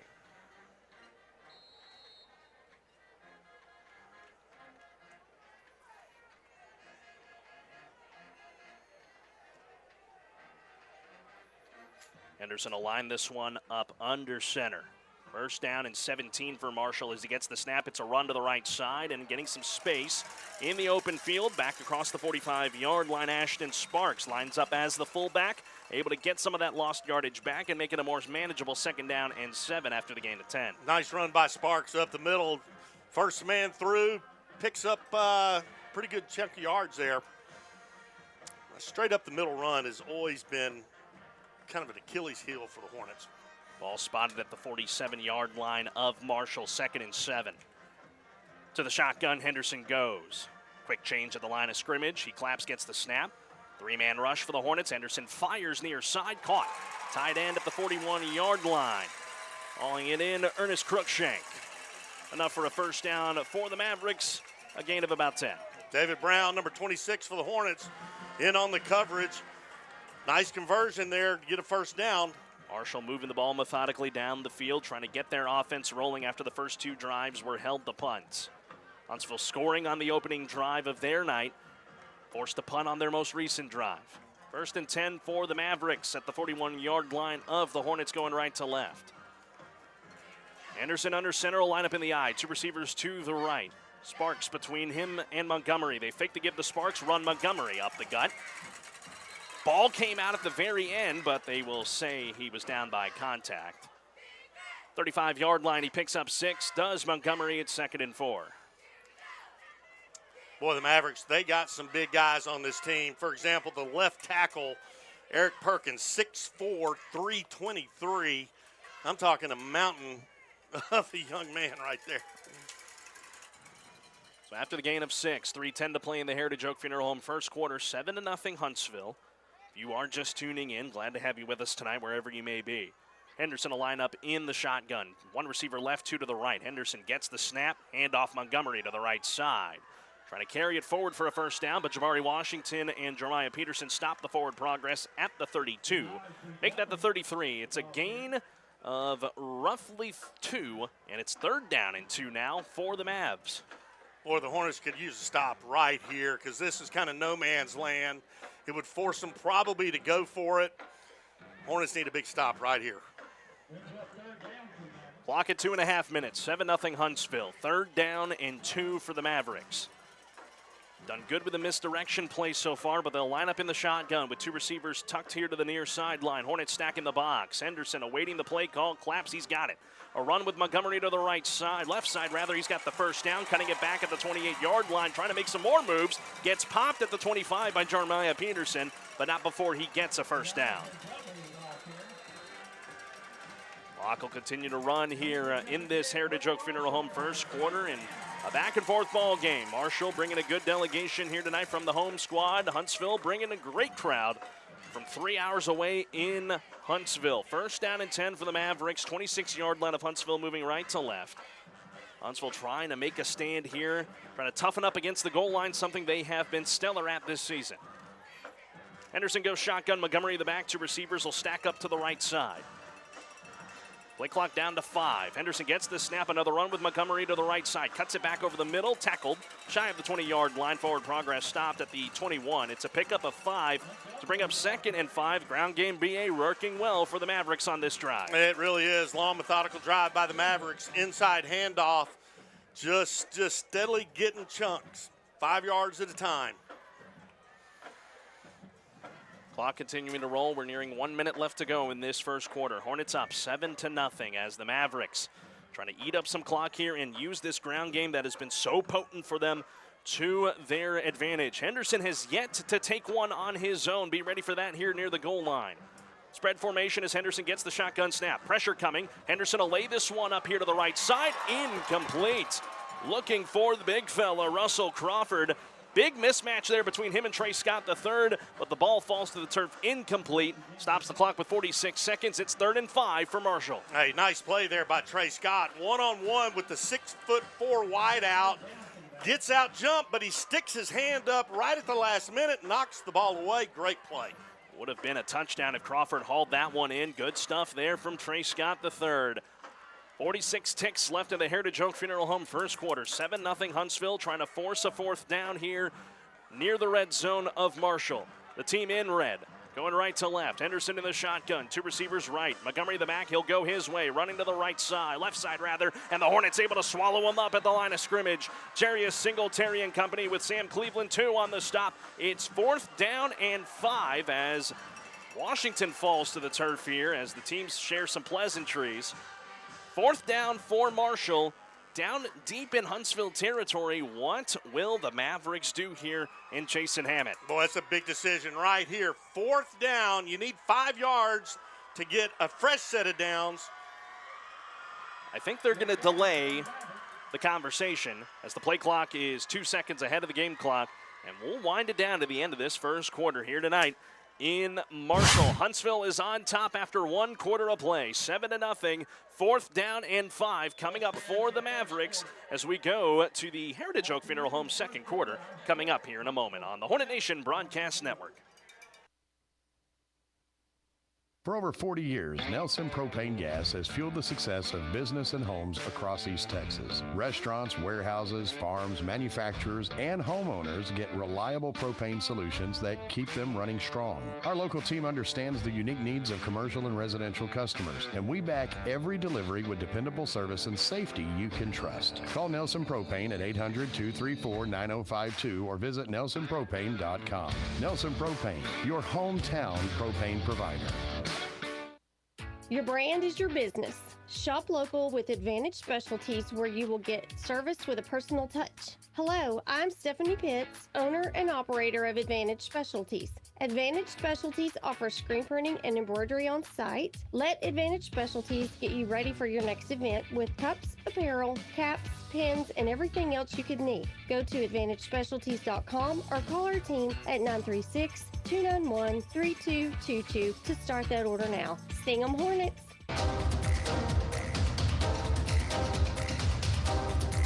Back in Marshall, Texas. 12 minutes down, 36 more to go here tonight in Marshall. 7-0 Huntsville with the lead in the District round of the 5A Division II Region 2 side of the bracket as the Huntsville Hornets looking to make a stand here as the offense remains on the field for the Mavericks. It's 4th down and 5 at the 22 of Huntsville. Henderson from the shotgun. 1 receiver to each sideline. Henderson gets the snap, looking to the left side, fires this one up, and it is incomplete. Trey Scott III bringing the pressure on the Marshall wide receiver, looking the way on that far side for Aiden Green. It's turnover on downs and Huntsville football. Oh, great play there by the Hornet defense. Marshall's running a 10 to 12-yard out route. The Hornet defender jumped the route. Incomplete pass. Hornets got the ball back. So Huntsville will set up shop in their own territory, now moving right to left. 11:55 to go in the Heritage Oak Funeral Home second quarter, 7-0 lead. Real quick here before we get back into play, I want to shout out a couple people tuning in tonight. My high school coach, Trevor Waxman, he is tuning in with his wonderful wife, Debbie. Appreciate you guys tuning in from down in H-Town. I went to Texas Christian School down there. Shout out to those guys. Appreciate y'all tuning in tonight as the Huntsville offense will set up shop. 22-yard line with 8 off in the shotgun. 1 receiver to each sideline. Brown the back. Here we go. Trayshawn Brown running to the right side, trying to carry the pile forward. Forward progress is stopped. 25-yard line. Brown picks up 3. 2nd down and 7 coming up here for the green and white. Trayshawn Brown takes the handoff up the middle to pick up those 3 yards. Brings up 2nd and 7 here for the Hornets. Brown's such an elusive back. entered tonight with 1,170 yards on the ground, 16 rushing touchdowns this season. 2nd and 7 from the 25. Brown in the backfield with Adolph. He gets the snap. Option keeper here. Adolph around the right side. Couple Marshall defenders, though, able to meet him before he gets more forward momentum. He picks up just the 1, and that will bring up a 3rd down and about 6 to go here for the Huntsville Hornets deep in their own territory. Oh, it's really important. We talk about converting on 3rd down and how important it is. Well, here we go for the Hornets. They need a conversion right here. Hornets need the 32 to move the chains. 3rd down and 6 for the Hornets. 10:48 to go. 2nd quarter, up 7-0. Offense trying to energize and build a methodical drive. Brown the back. Rogers to the left. Lewis out to the right. Adolph gets the shotgun snap. Looking to pass. Has some time. Go route up the right side. He's got Fisher down there, but he airmailed him incomplete. Flag will fly in here from the back end of the play. Flag is down at the 18-yard line, and I'm not sure what that would be for. That's in the area of roughing the passer. And or holding. And or holding. We're going to find out. Our white hat ready to give the call.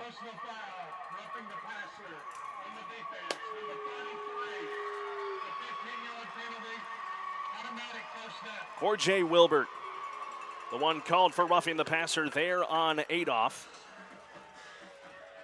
Things getting very aggressive here early on in this contest. 10:26 to play in the 2nd quarter. Hornets up 7-0, and they get a 1st down. Amoka attorneys at law, 1st down. Virtue of the roughing the passer penalty. Big break there for the Hornets. I mean, that's huge. They were going to have to punt the ball away. Penalty gives them a fresh set of downs. Hornets are on the move. So 1st and 10 from the 42. 2 in the backfield here with Adolph. That's Brown and Burks. Fisher in motion from the right side. They hand it off to Landon, trying to get forward, but he'll be dropped for a loss. Running to the left side. Getting him down to the turf, Jagger Robbins. It's a loss of 3. 2nd and 13 coming up. Hornets try the end around with Fisher.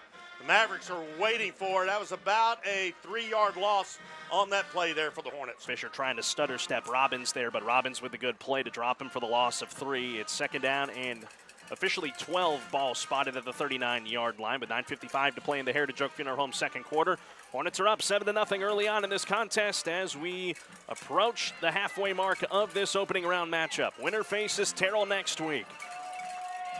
Dual backfield heel for Adolph as he gets the snap. Fake it to Brown. Fires to the right side. It's caught. Marcus Lewis trying to evade the tackler. He is still on his feet. Cutting it back to the near side. Marcus Lewis, 1st down. Huntsville territory. Ball popped out, though, at the very end of the play. What do they say? Is it Marshall football or will it stay with Huntsville? It's turned it over. Marshall has the football as Lewis was going to the turf. He lost it as he went down to the ground. Man, that is so unfortunate. Marcus Lewis makes the catch. Eludes defenders, makes some moves, gets the 1st down, and coughs it up. Oh, my goodness. I thought for a split second Lewis got to the ground, but after discussion with our crew, they say a turnover. Backbreaker there for the Hornets. Great plays there for Marcus Lewis to be able to get it on 2nd effort, evading the initial tackler, but got to hang on to that football. Yep, you sure do. And that's the thing. When you're running into a bunch of people, you got to secure that ball. So Marshall takes over. 1st and 10 going left to right from the 35-yard line and have some momentum now in their sails. Henderson toss play running to the left side. Montgomery, he's got space. 45-50 and still on his feet to the Hornet 45. Caden Mavis and company get him to the turf, but not before Denaj Montgomery takes this one forward down to the 45 of Huntsville, a gain of 20. Nice run by Montgomery. Gets him another fresh set of downs. 5'7", 160-pound Montgomery running over people. Nice play there by the Mavericks. And in one play, they are in Hornet territory, and Brian, we talk about it all the time. Good teams make you pay for mistakes, and Marshall showing that right now after the fumble. Absolutely. I mean, how critical is that? You got to hang on to that football. So 1st and 10 for the Mavericks, moving left to right across your radio dial. Henderson now in the shotgun, 2 receivers left. One back with him is Montgomery. Henderson gets the snap, hand off to Montgomery running right. Carries this one shy of the 41-yard line. That's where they'll actually spot him. Wesley Heineman had him on the Coach's Show Monday night. He got him to the turf. Gain of 4, 2nd and 6. Wesley, such a good young man. We did have him on the show. Very just, knows what he wants to do with his future, loves the game of football. Great play. Picks up 4, does Montgomery running downhill with 8:23 to go in the Heritage Oak Funeral Home second quarter. 7-0, Huntsville maintaining the advantage. Marshall marching. Montgomery the back, 2 receivers to the left side. Aiden Green in the slot. Henderson gets the shotgun snap, 1 in the pass, 4-man rush for the Hornets. Here he comes, firing to the right side, looking for the big man tight end. It falls to the turf, incomplete. Looking once again the way of Russell Crawford. He's only been able to meet up with him once tonight, is Henderson. Trey Scott on the coverage. 3rd down for Marshall. Boy, I tell you what, they are working Trey Scott over here. The size disadvantage, I know why. 6'4" versus 5'9", that's a whole lot of difference. Trey Scott made a great play. Good job there by the Hornets. John Clendenin, he's standing by down on the field. We'll talk to him here in a moment. I didn't forget about you, buddy. It's been back and forth so far. We'll get his thoughts, as well as you'll hear from him and Coach Mavis going into the locker room as we roll towards halftime. 3rd down and 6 here for Marshall. Henderson alone in the backfield as they spread him out. 2 to the receivers to the left, 1 down here to the right. Henderson, a quarterback keeper. He'll try to take it forward, but the Hornets read that one perfectly. Jarius Singletary was the one that got to the quarterback first. No gain, 4th down. Decision time once again here for Jason Hammett. First time tonight, Henderson takes it himself. And he's dropped for a loss of 1 to bring up 4th down and 7. And Henderson's getting up a little gingerly there. Just a touch. And are they leaving the offense on the field again? They're kind of in that no man's land, 41.5-yard line marked on the near hash. Obviously, they'll try to draw Huntsville offsides first and make it a manageable 4th down, but will Marshall roll the dice? Marshall 8-2 on the year, went 5-1 in District 7. Play clock's going to be down to 6. 7:09 to play in the second. Hornets up 7-0, and they will call their second timeout. Let's keep it right here, ladies and gentlemen. I want to go to the 3rd member of our crew, John Clendenin. John, been a minute since we were able to get down over to you. 7:06 to play in the second. The Hornets up 7-0. Defense playing good so far. Yeah, Carlos. Trey Scott III has been excellent in coverage. Brian mentioned it. They're targeting him. He already has 3 pass breakups. Almost had an interception down here in the red zone that went through his hands. He has been locked down tonight for the Huntsville Hornets. Meanwhile, offensively, they've been able to move the ball, but it's like you said, looked like he got down. They said that the ball came out early, but the defense has answered the call so far every time tonight Marshall has driven, and they are locking down this potent Marshall rushing attack, making Hadley be a quarterback first, where it has worked out well for them. So out of the timeout, Marshall's got 1 remaining. Huntsville has all 3 with 7:06 to play in the second. Up 7-0 are the green and white. The offense stays on the field on 4th down here for the Marshall Mavericks. They need the 35 to move the chains. 2 receivers left, 1 to the right. Henderson will line up in the shotgun. The back is Montgomery. He gets the snap. They're going to go for it on 4th down. Firing to the near side. Turf Monster got to Russell Crawford. Incomplete. Turnover on downs, and the defense stands tall. Good job by the Hornet defense. That's twice on 4th down. Marshall has gone for it. And the Hornet defense has stood tall and denied them. Now the offense needs to move the ball down the field and punch it in before halftime. And they're going to get favorable field position to another. That's 3 turnover on downs for Marshall tonight. Brian, let's thank more of our wonderful sponsors who made tonight's broadcast possible. Absolutely. Diana K. Barnes, State Farm Insurance, focusing on auto, home, life, farm, ranch, business, pet, and tractor insurance in Huntsville, Texas, and surrounding areas. Huntsville Independent School District, it's a great day to be a Hornet. We are building champions, everyone, every day. Here is the Hornet offense. They now go right to left across your radio dial. 7:01 to play in the second. Up 7-0. Adolph alone in the backfield with 4 receivers. Gets the snap, looking left side. Pumps, now takes off and runs with it. To the 45, to the 50. Slips out of another tackle to the 45, to the 40. We got a flag here on the near side. Adolph is tackled at the 35, but this one might be coming back. What a great run by Adolph. Takes it up the middle. Dodges and weaves. Picks up a 1st down, but it will be coming back. Yep. I think it's going to be an illegal block in the back here on Huntsville. I saw it over the middle and was wondering if they're going to call it, and they did.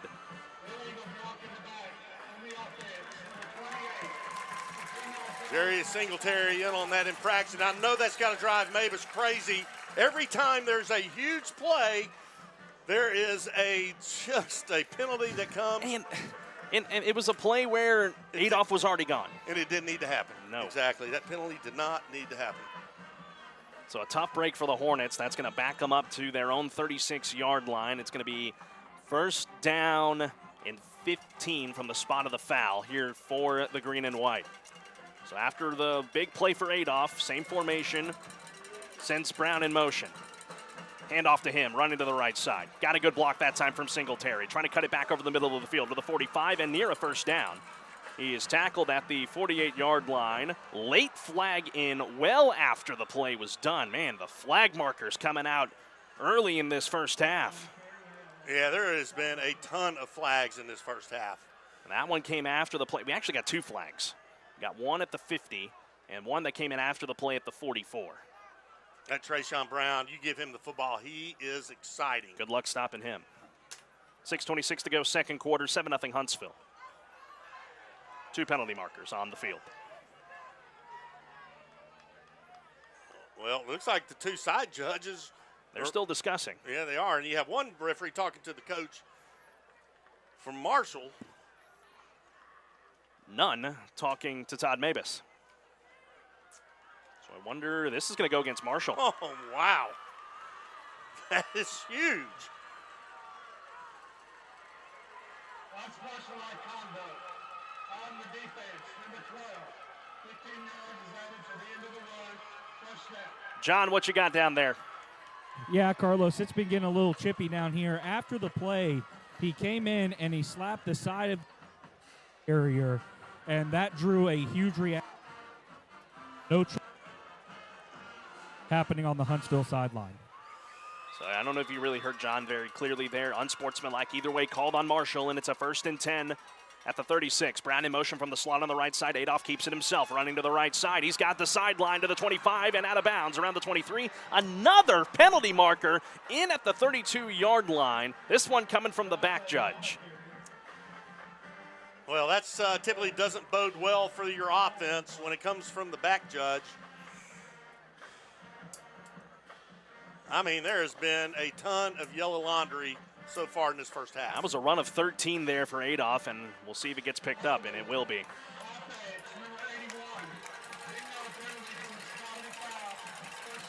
That's a hold on KJ Betts of the Hornets.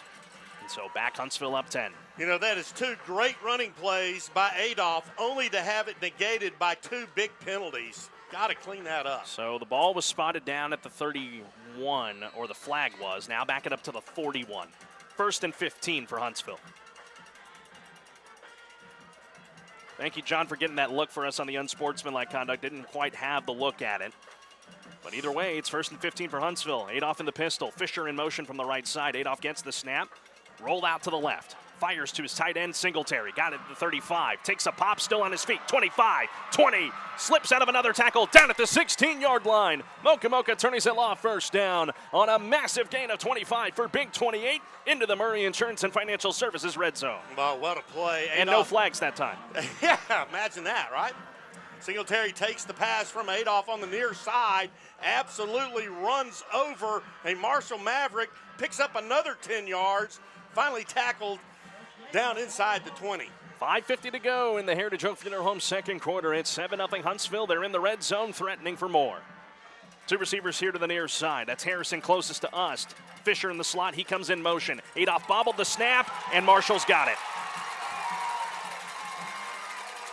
Down at the 23-yard line as Adolph mishandled the snap, and the Mavericks force yet another turnover of the Hornets.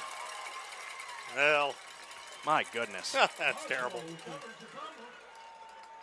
I mean, you're on a roll, you're in the red zone, and you have a bad snap and turn the ball over. I mean, this is the playoffs. Come on, guys. So with 5:37 to play in this second quarter, Marshall retakes possession of the football. Granted, backed up in their own territory, but at some point, your defense is looking at your offense, and you're like, come on, guys, got to do something. We're going to get tired out here. So defense going to be called upon yet again, and the score remains 7-0 Huntsville. Henderson in the shotgun, a receiver to each sideline. Hornets stack the box with 7. Henderson awaiting the snap. Clapsy's got it, wanting to pass. Pressure coming. Lobs it up, middle of the field. Scott's down there to knock it away. Incomplete. Man, and the irate Aiden Green, the sophomore wideout, wanting a flag. Scott with great defense, though. And it's 2nd and 10. Boy, Trey Scott, I mean, they're on the near side. Marshall runs a go route. Trey Scott, the third, is one-on-one, stride for stride. He is playing a whale of a ball game so far here tonight. Ball at the 23-yard line here of the Marshall Mavericks. They have it with 5:29 to play in the second. Up 7-0 are the Huntsville Hornets. They scored on their first offensive play of the game, but 2 turnovers have proved costly so far in this second quarter for the green and white. Wildcat play here. That's Montgomery. That's under the quarterback spot, and he'll keep it himself to the right side. Getting some space, but Jabari Washington able to meet him in his mitt, reading the running back all the way. Forward progress stopped, 28-yard line. 3rd down and 5 for the red and gray coming up here. Nice tackle by number 15, Jabari Washington. The Mavericks try to run the ball on the right side, ran right into Washington, stopped him right there cold. 3rd down coming up. 5 minutes to go in this Heritage Oak Funeral Home second quarter. The Hornets trying to force another stand here of the Mavericks. Henderson back into the backfield. 1 receiver to his left. 1 down here to the right side is Cruikshank. Henderson with Montgomery in the backfield with him. The tight end offset, he gets the snap. 1 in a pass, fires up another go route here to the near side. David Brown all over him. Will that draw a penalty marker? No, it will not. Cruikshank had David Brown all over him. The Marshall fans are wanting a flag, and they're not going to get it. Cruikshank loses his helmet for the 2nd time tonight. Boy, oh boy, I think Huntsville got a gift right there. They'll punt it away, will the Mavericks? I do too, and I think it was a gift. I mean, we were all over the Maverick receiver.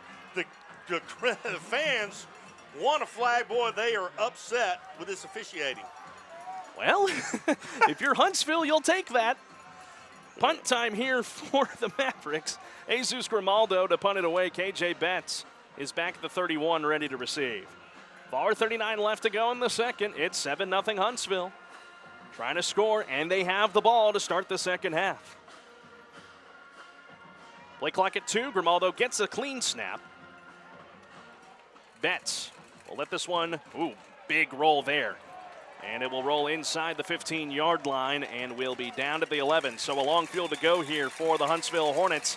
They'll need to go 89 yards in 4.5 minutes. I want to go back to John down on the sidelines for us tonight. John, I know you're on the opposite side of the field, but that play there for Brown against Cruikshank, boy, that was 50-50. Yeah, Carlos, it's one where if you're going to get the flag, you understand, but also if you're not going to, you also understand. They were running stride for stride. Feet got tangled up. From my perspective, it looked like Cruikshanks actually was falling down and tried to sell the pass interference. But now a long field. Can the Huntsville Hornets offense sustain their drives? They've been great moving the ball, but they've shot themselves in the foot a couple of times since that first play touchdown. Ball down at the 11-yard line of Huntsville. They need to go 89 yards. They go right to left. 1st down and 10 at the 11. Adolph from the shotgun. Brown in the backfield with him.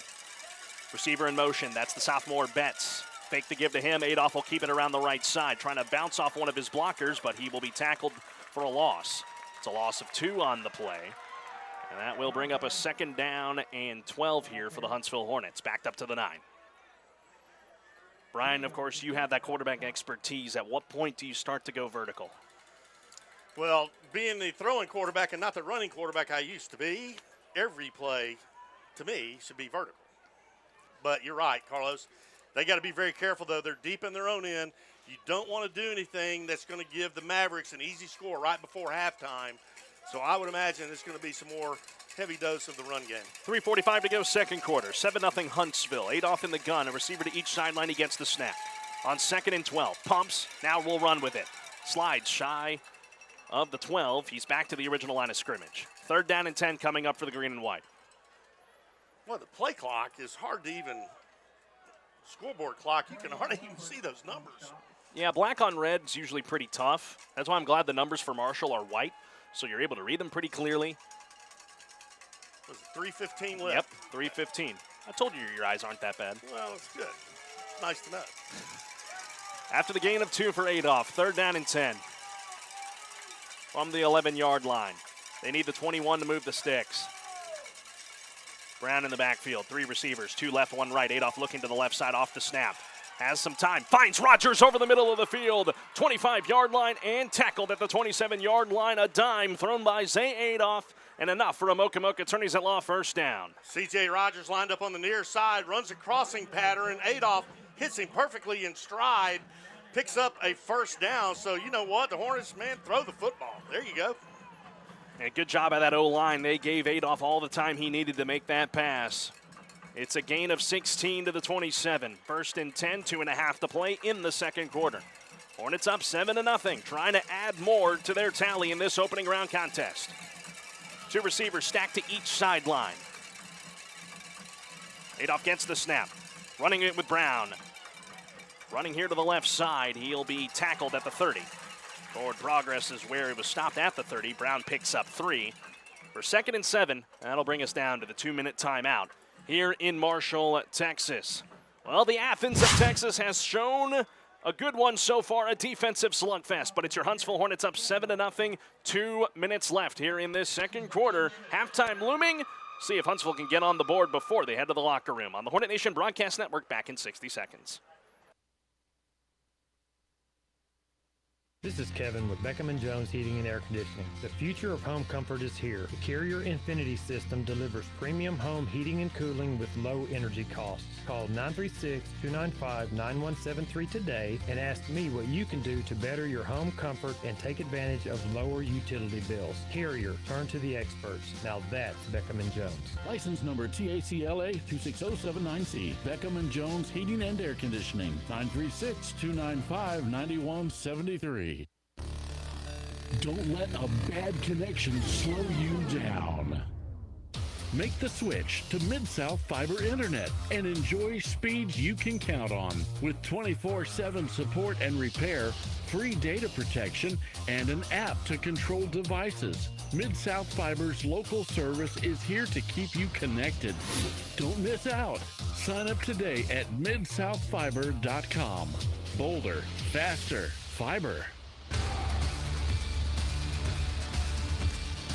2 minutes of play left in the Heritage Oak Funeral Home second quarter. It's 7-0 Huntsville. They have the football at the 30-yard line in their own territory. Need to go 70 yards for a touchdown to try and double up going into halftime. They have the ball to start the second half.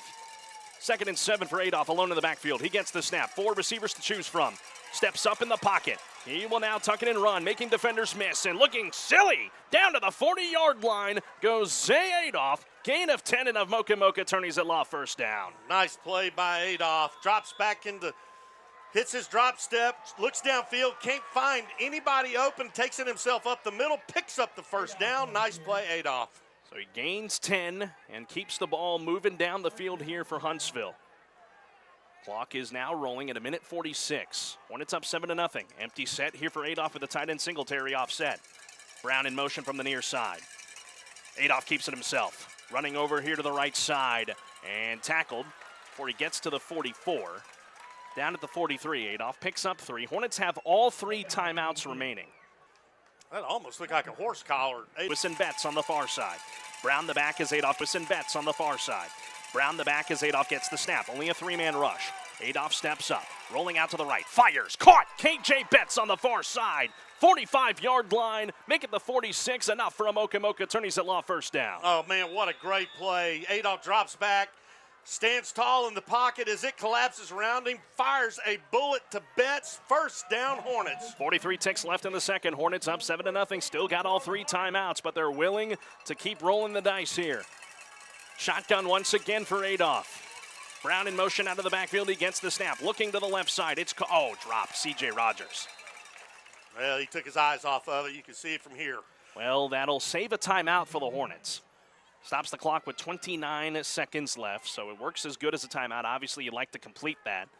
But the Hornets will stab all 3 timeouts with just under 30 seconds left to go in the quarter. Up 7-0, trying to put points on the board before halftime. Well, the Hornets really need to move the ball down to about the 25-yard line just to make sure Kulak has plenty of leg to get it there. So 2nd and 10 from the 47 of Marshall. Hornets going right to left. Trips to the near side. Betts on the far side, one-on-one. Four-man rush for Marshall. Adolph will take off with it. Running to the right side and gets out of bounds. Stops the clock with 21 seconds. He's out of bounds at the 43, so he picks up about 3. And a big 3rd down. Well, they'll move it a little further back, 1 yard back to the 45. 3rd down and 8 here for Huntsville with only 21 seconds left in the second. Adolph probably going to work the sidelines best he can and then do everything they can to get Kulak out there, tack on 3 before half. Well, you also have all 3 timeouts, and if you get a first down, the clock stops until the ball is set. So you don't have to be shy going over the middle of the field, but I like that thinking, BA. 3rd down and 8, 45-yard line of Marshall. Adolph looks, fires a screen. It's Betts. He's going to be short of a first down. Tackled right at the 44. Hornets call timeout, or does Marshall call timeout? It'll be a timeout, Huntsville, a University Heights Baptist Church timeout. 10 seconds left here in the second quarter. As we'll keep things right here, we are closing in.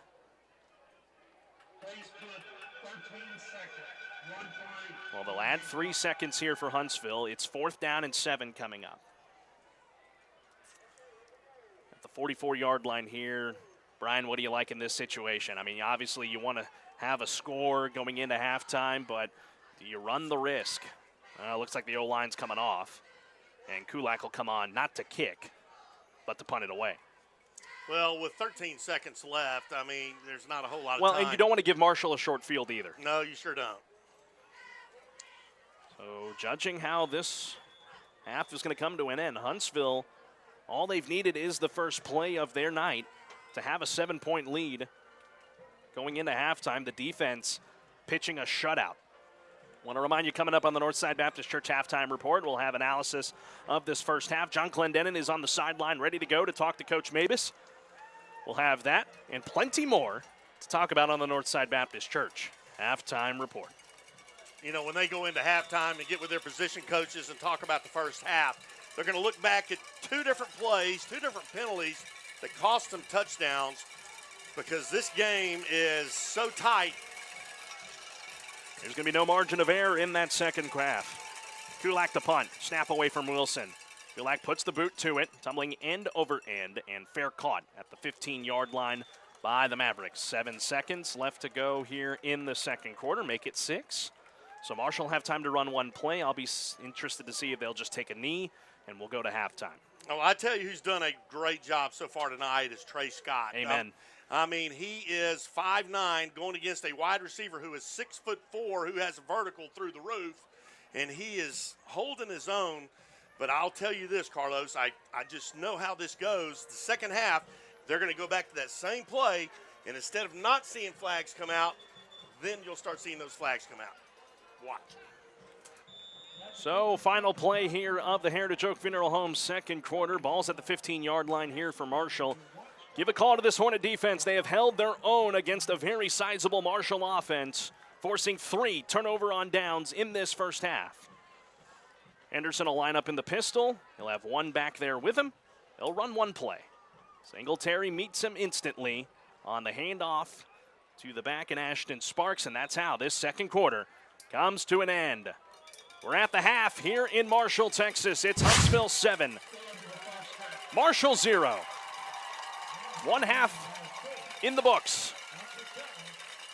As we're looking for John Clendenin down there on the sideline, he'll be ready to talk with head coach Todd Mabus as we get ready to go into the Northside Baptist Church halftime report. Coach Mabus having a quick word with the official, and Coach Mabus making his way to John Clendenin. 7-0 Huntsville here at the halftime break down to the field. John Clendenin standing by with Todd Mabus. Coach Mabus, a shutout here in the first half. Your defense has been able to bottle up the run. What are you seeing them do schematically that's having success? I mean, I think our kids have prepared really well. They've give us a couple different looks that we got to go to adjust to, but Trey Scott has been fantastic in pass coverage, working against a taller receiver. What have you seen him do out there that has led to his individual success? I mean, it wasn't just what he's done this week. I mean, he's a great player. He works his tail off. I mean, he's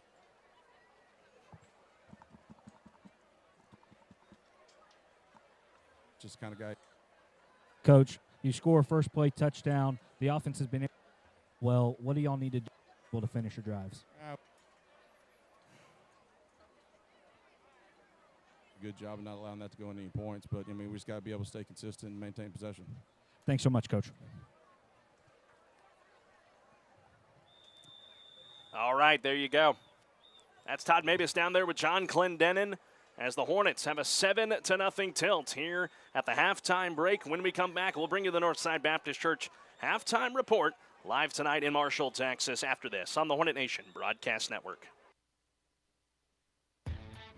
Wiesner Chevrolet in Huntsville has immediate openings for service technicians, body shop, and sales consultants. Service technicians that are ASE certified are preferred but not required. Looking for a great career? Wiesner Huntsville is looking for service technicians, body shop, and sales consultants, and complete benefits are included. So go by today and apply. Take exit 116 on I-45 North and go past 11th Street in Huntsville. Wiesner Chevrolet in Huntsville is hiring. This is BJ McMichael, Minister of Students and Outreach at University Heights Baptist Church and a proud 1993 Hornet graduate. At UHBC, we believe Sunday is a game day for your faith. We start at 8 a.m. with our traditional worship. Then both at 9:30 and at 11, you have options. Huddle up in a small group or attend contemporary worship. 2 time slots with the same great options. Don't forget about Wednesday nights from 6 to 7:30 Bible studies and programming for every age and stage. If you don't already have a church home, we want to invite you to add church to your weekly game plan. We'll save you a seat. Sting 'em Hornets.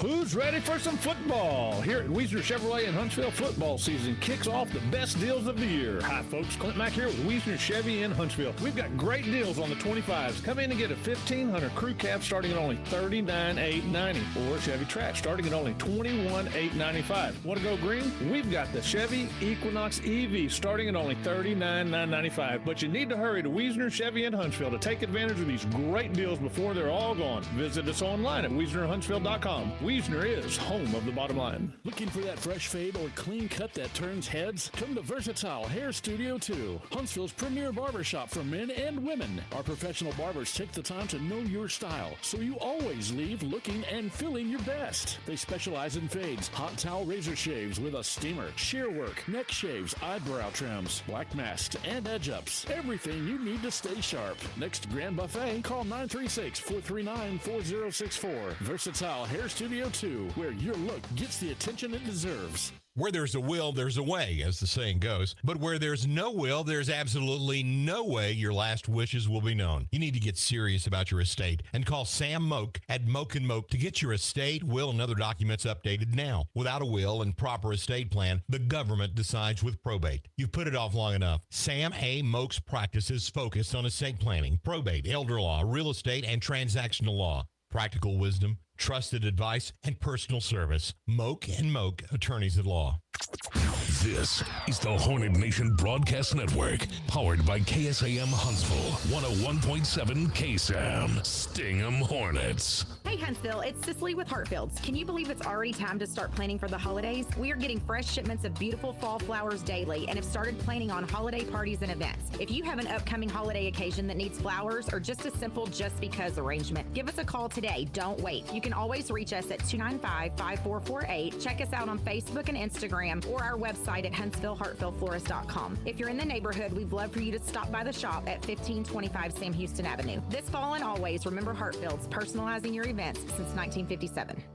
Hi, it's Brian Reeder with the radio station. Radio is a stage before an audience of thousands, and in that crowd of listeners are your potential customers, and they will know who, where, and what you're about only when you jump on that stage, grab our microphone, and tell them. Our team is ready to help you craft your message and get on the air to talk directly to your customers. Connect with us and get started today at KSAM1017.com.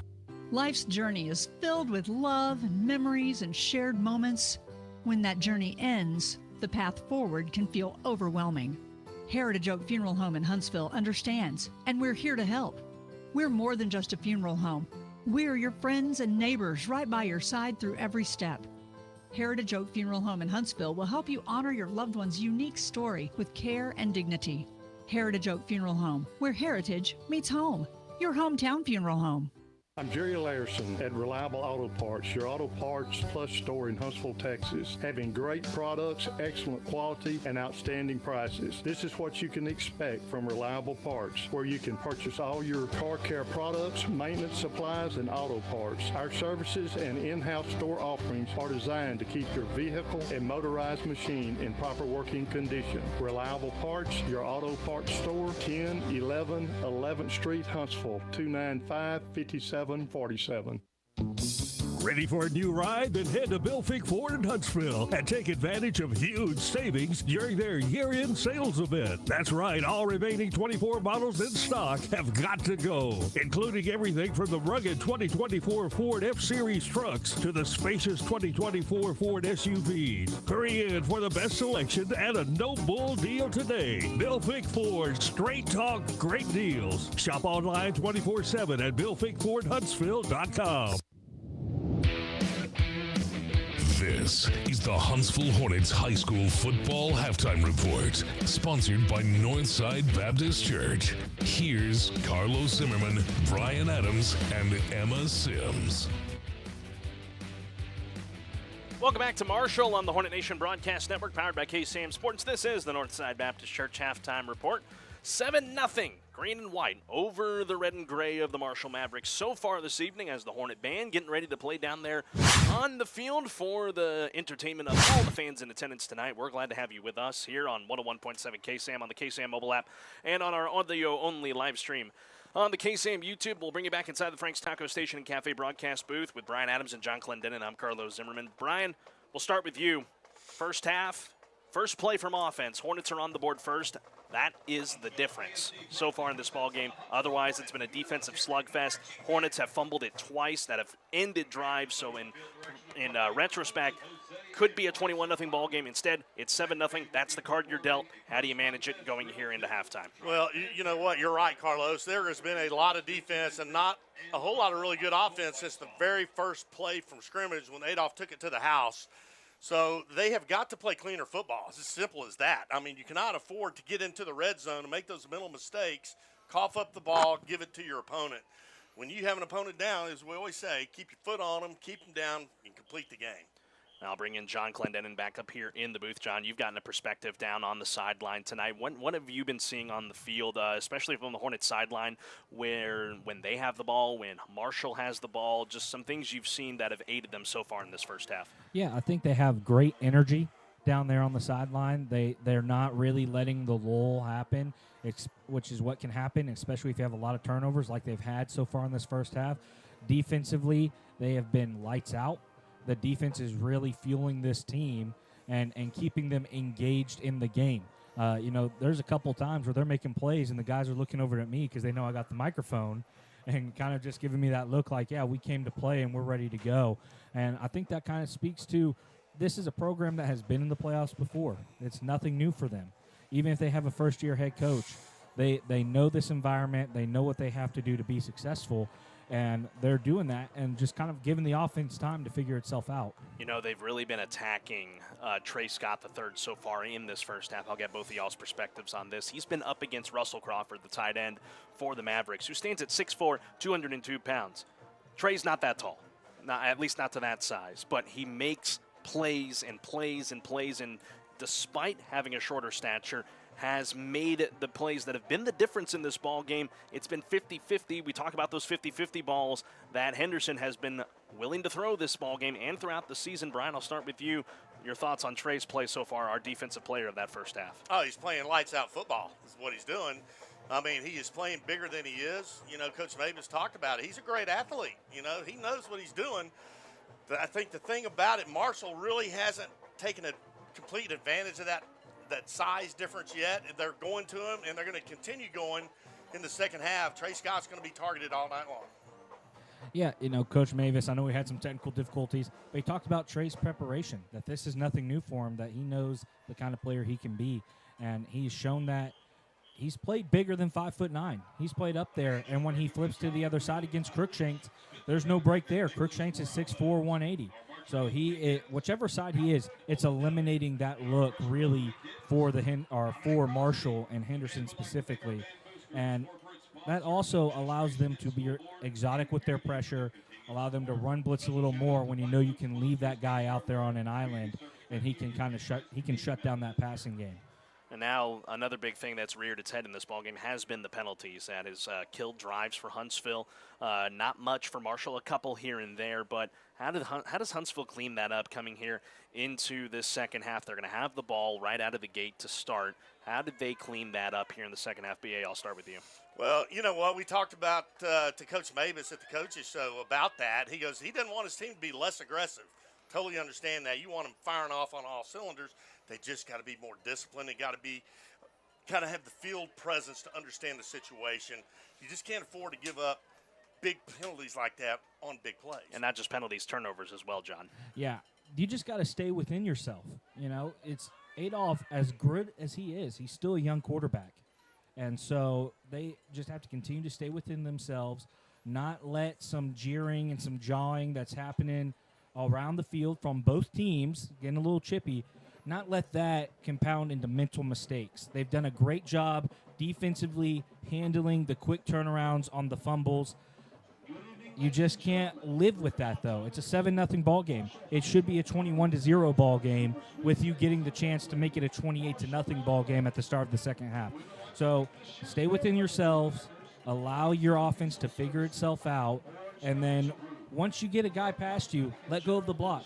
That's been the biggest thing, is on these big runs, the penalties are coming after the runners have gotten past the blockers, and the guys are overzealous, continue to hold while the guy's trying to disengage, and that's what's drawn back some of the big runs for the Hornets. 7-0 Huntsville here on the Northside Baptist Church Halftime Report. Let's take a break. More to come from Marshall when we return on the Hornet Nation Broadcast Network. Halftime is a time of rest and refueling, a time to reflect and get ready for what is coming. Friends, Sundays are a great halftime for your life. The last week is behind you, and Sunday is a fresh start to a new week. It's to be a day of rest, a day to recharge. We believe there's no better place to do this than Northside Baptist Church. I invite you to come see us soon. I believe you'll be recharged and replenished as we worship God together. Come to the cross. We'll show you the Savior. I'm Reagan Cooksey, pastor of Northside Baptist Church. Are you listening?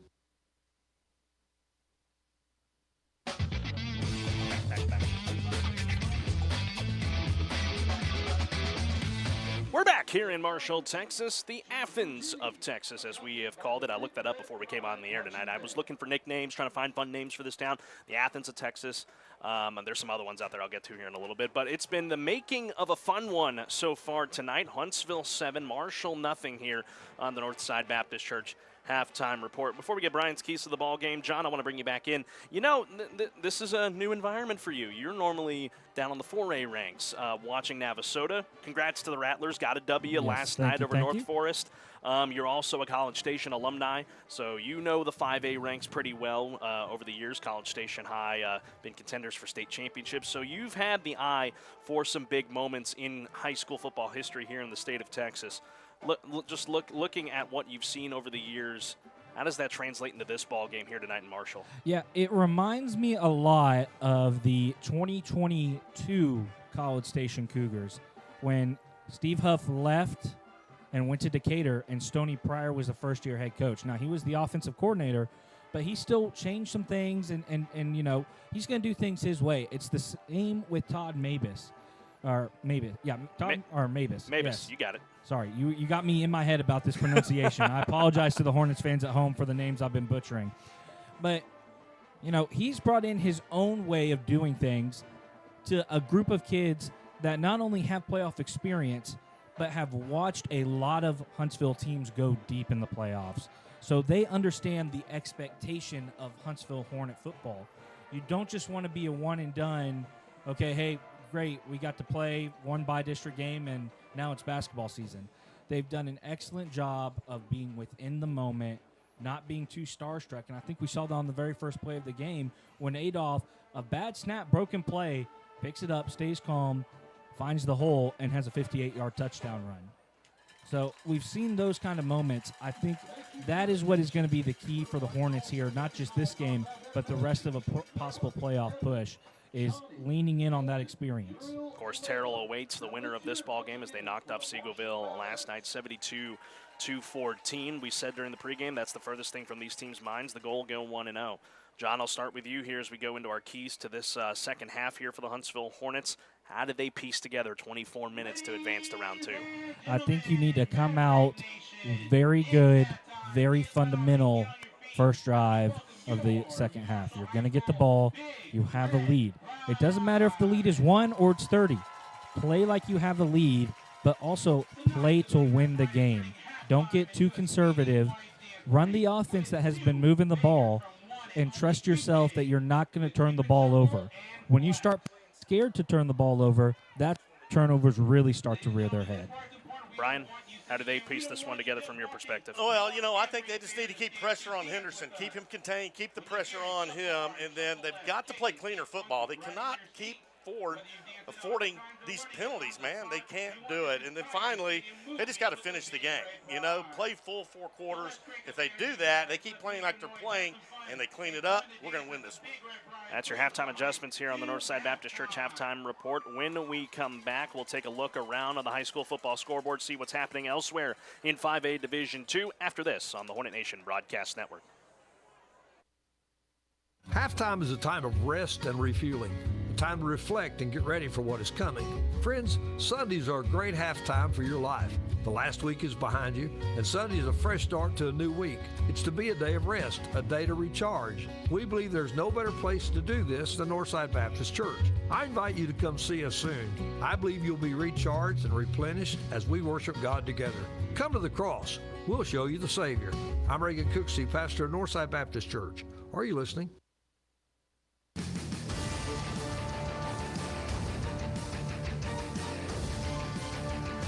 Back inside the Frank's Taco Station and Cafe broadcast booth on the Northside Baptist Church halftime report alongside of Brian Adams and John Clendenin. I'm Carlos Zimmermann. Time to take a look at some scores from around high school football in the 5A Division II ranks. We were looking at it during the commercial break. Of course, last night Terrell defeated Seagoville 72-14. South Oak Cliff defeated Crandall 49-18. Midlothian Heritage defeated Hillcrest 45-7. Also in that part of the region, Ennis is up on Dallas Wilson. That's a 28-7 lead for the Lions over the Wildcats. Looking down towards our neck of the woods, Port Neches Groves up 24-0 on Nacogdoches as they near halftime. Mount Pleasant is leading Montgomery 20-10 at the 2-minute timeout in the second. And Texas High having trouble with Lake Creek. It's 14-10 in that ball game. Lake Creek, the last team out of the district into the playoffs, giving fits to the district champions from District 7. Looking at Region 3, Richmond Randall defeated Killeen Ellison last night 54-20, the defending state champion Randall Lions. The Belton Tigers, they are supposed to be battling Iowa Colony, but that's showing 8:30 a.m. kickoff. That can't be right. I don't think they put the right time on the app. But either way, Tigers and Pioneers battling each other. Brenham is up on Texas City, 22-7. There at the halftime break. Waco University leads Fort Bend Marshall, 21-14. Brian, John, you have a score update. Yeah, Iowa Colony is on top, 26-7 at halftime. Over Belton. There you go. So they have a huge lead. Apparently the app did get messed up, so they won't allow score updates because the game has not officially started. Understood.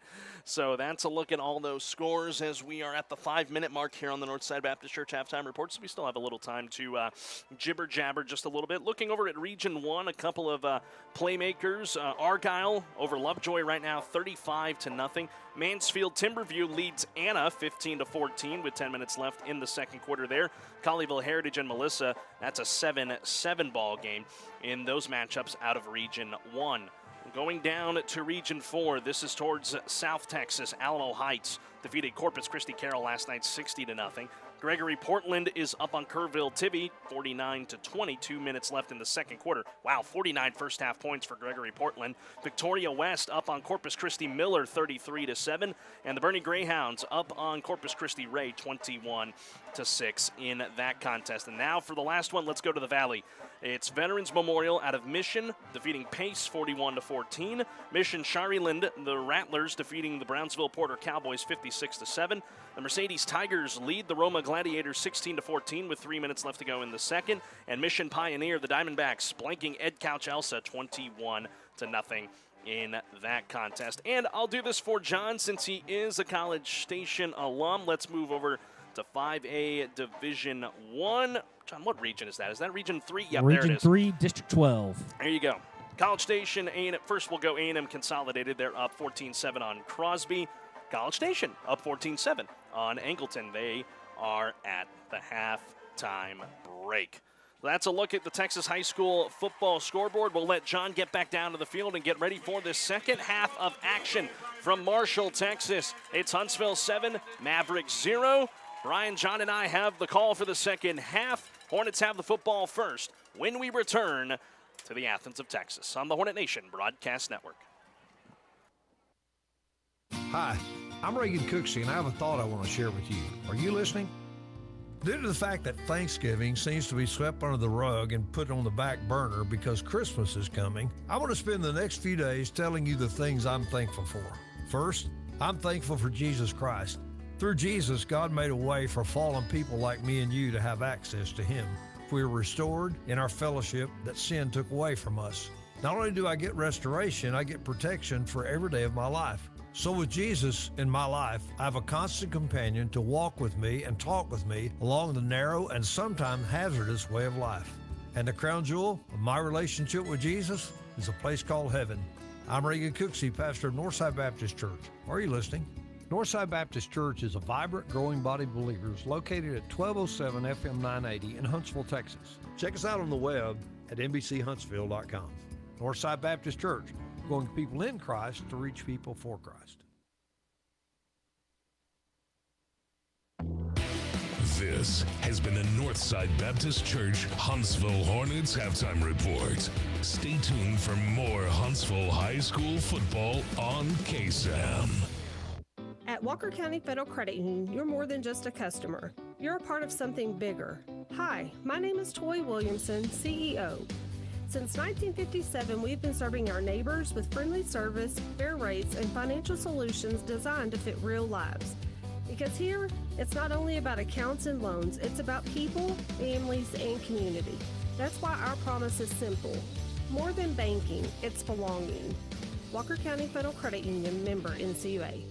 Looking for that fresh fade or clean cut that turns heads? Come to Versatile Hair Studio 2, Huntsville's premier barbershop for men and women. Our professional barbers take the time to know your style, so you always leave looking and feeling your best. They specialize in fades, hot towel razor shaves with a steamer, shear work, neck shaves, eyebrow trims, black masks, and edge ups. Everything you need to stay sharp. Next Grand Buffet, call 936-439-4064. Versatile Hair Studio 2, where your look gets the attention it deserves.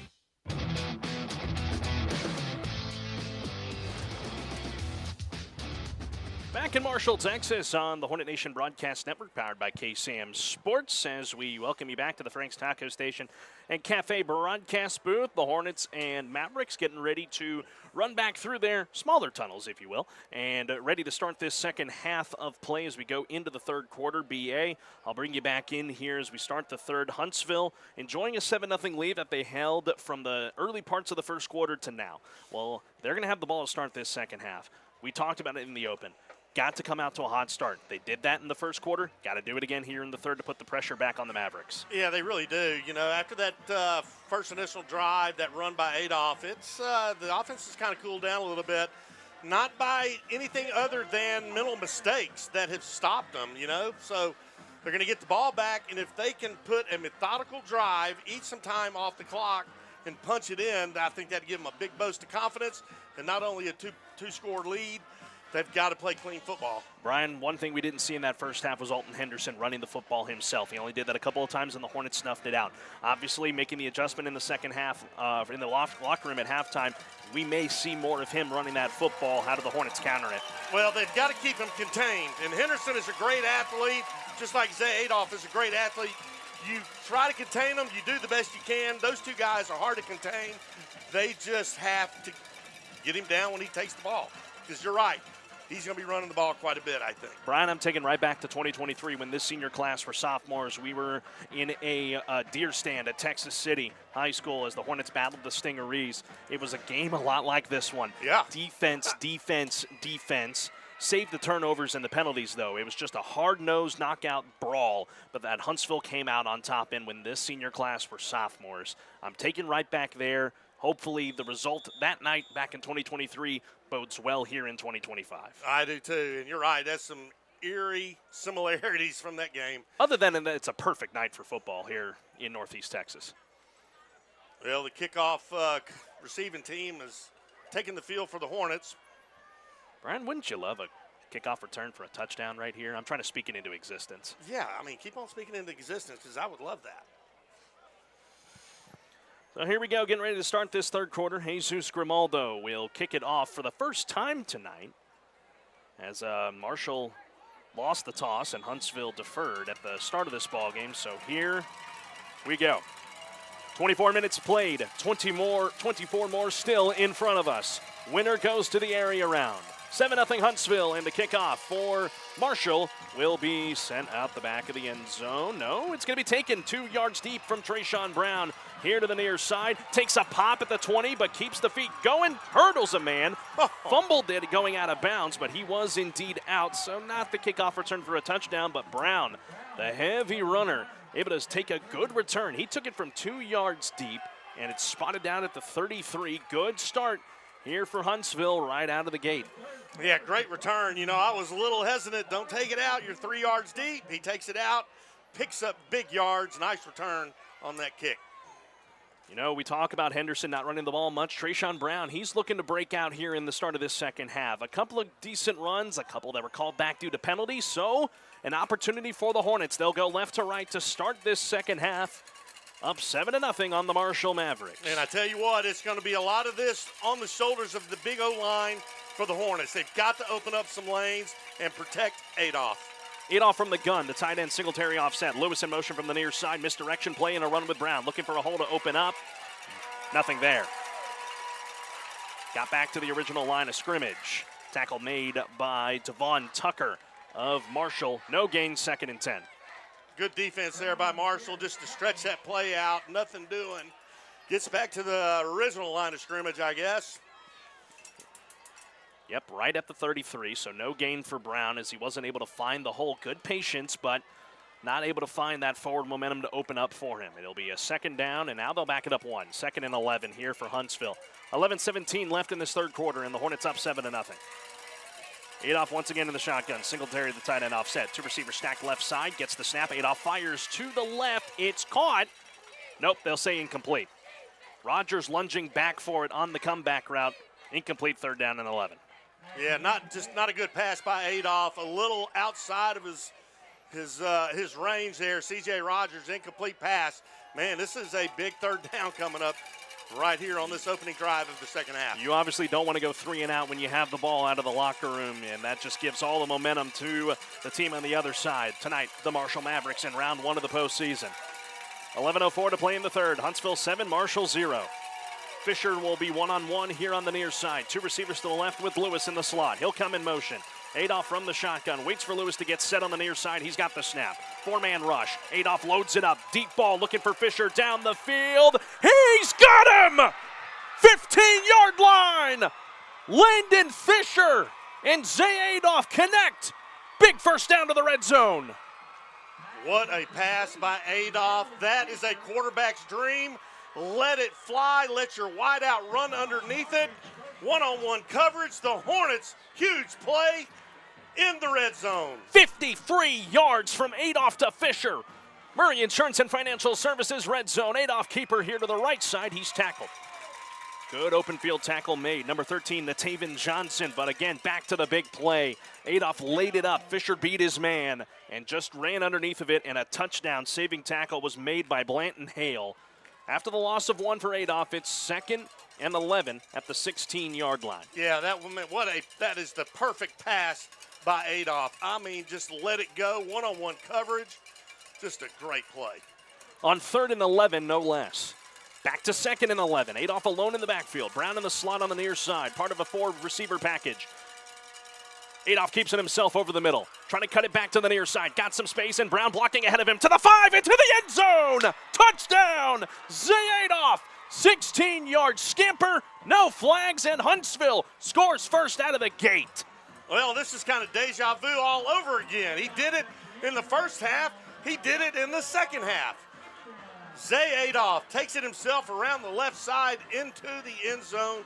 Great play, Hornet offense. A 16-yard MRC Creekside touchdown for Zay Adolph.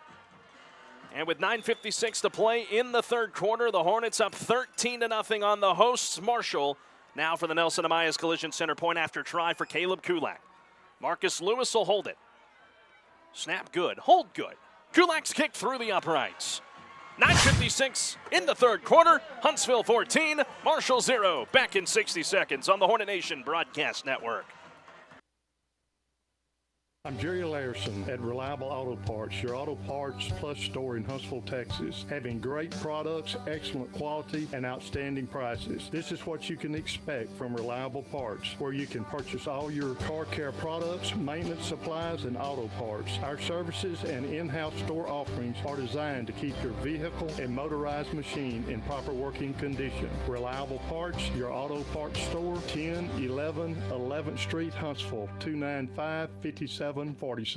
License number TACLB 122475E. When your heating goes out, it's an emergency. WA Air Conditioning, Heating and Air Quality provides emergency service even on weekends and holidays. A certified technician will provide an honest evaluation and get your heating system back online. WA's local trained experts are background checked for your protection. Should a new system be required, WA Air Conditioning, Heating and Air Quality offers long-last, reliable RUD systems and flexible payment options. Schedule service online now at WAAirconditioning.com.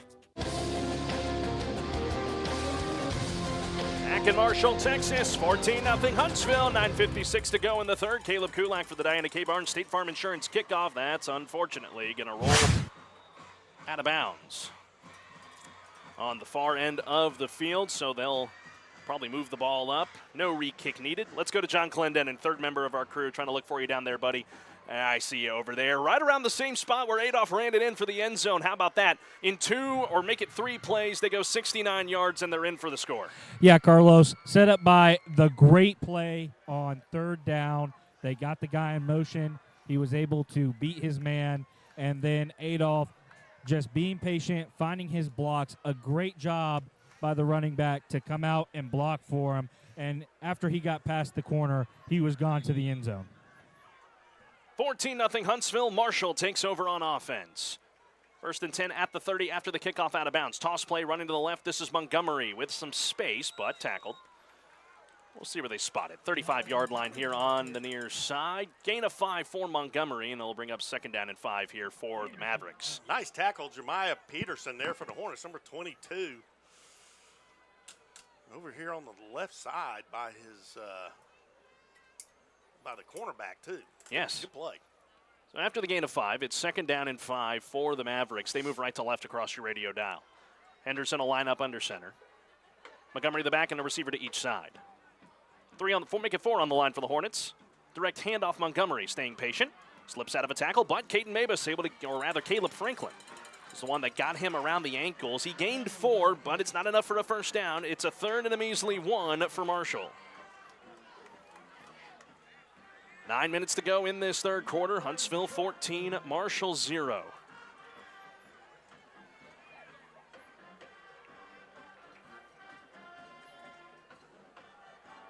See what they have cooked up here. They'll line them up in the eye.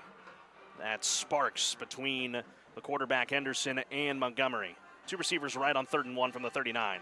It'll be a handoff to Montgomery. He's got space, spins out of a couple of tackles, and into Hornet territory, down to the 45-yard line. Jabari Washington coming back from the linebacker spot to make the stop on Montgomery. Big gain and a first down for the Mavericks. Nice play there by Marshall. Hand the ball up the middle, picks up that 1 yard and some. First down, Mavericks. Operating in Hornet territory for the first time in this second half. Down 14-0 are the Mavericks with 8:24 left to go in this third quarter. 46-yard line from right to left, tucked towards the near hash. Hornets looking to make a stand here. 4 down linemen. Henderson under center. Awaits the snap, he's got it. Toss play running left. This is Montgomery once again. Kent Dre Cooper met him first, but Montgomery kept chugging the legs. Not able to get him to the turf. Montgomery picks up 8. Second down and 2 coming up for the Mavericks. Really nice play there by Kent Dre Cooper. I mean, he forced the running back inside where the Hornets had pursuit. Nice play there by Cooper. After the gain of 8, it's 2nd and 2, nearing the 8-minute marks. Clock will stop at 8:05 as Montgomery ran out of bounds. Healthy dosage of the run so far on this drive for the Mavericks under the direction of Jason Hammett. No stranger to the postseason. Todd Mavis, no stranger as well. He took Lockhart and Abilene Cooper to multiple postseason appearances. Here's the snap misdirection play, running to the right side. Ball pops out. It's on the deck, and Huntsville is all over it. They handed it off to number 6, Aiden Green, trying to run up the right side. He loses the football, and Huntsville able to force a turnover. The momentum is all on the Hornets' side as you can physically see it happening on the field. It is incredible to watch. I mean, a huge mental mistake there by the Mavericks. Gong time, ladies and gentlemen. First time tonight. John's got some stories about that gong there as he was talking with head coach Todd Mavis before the ball game. I think we'll talk about those here in just a little bit. But either way, turnover forced by the Huntsville defense. Their shutout continues. 14-0 Huntsville in the offense back out there at the 29. 1st and 10. Fake the handoff. Adolph rolling right. Lobs it up. Trying to look for the tight end. It'll fall incomplete. First target of the night to Jacaden Lewis. Ball a little too tall there for Lewis as he couldn't bring it in. It's 2nd and 10. Now, good defense there by Marshall.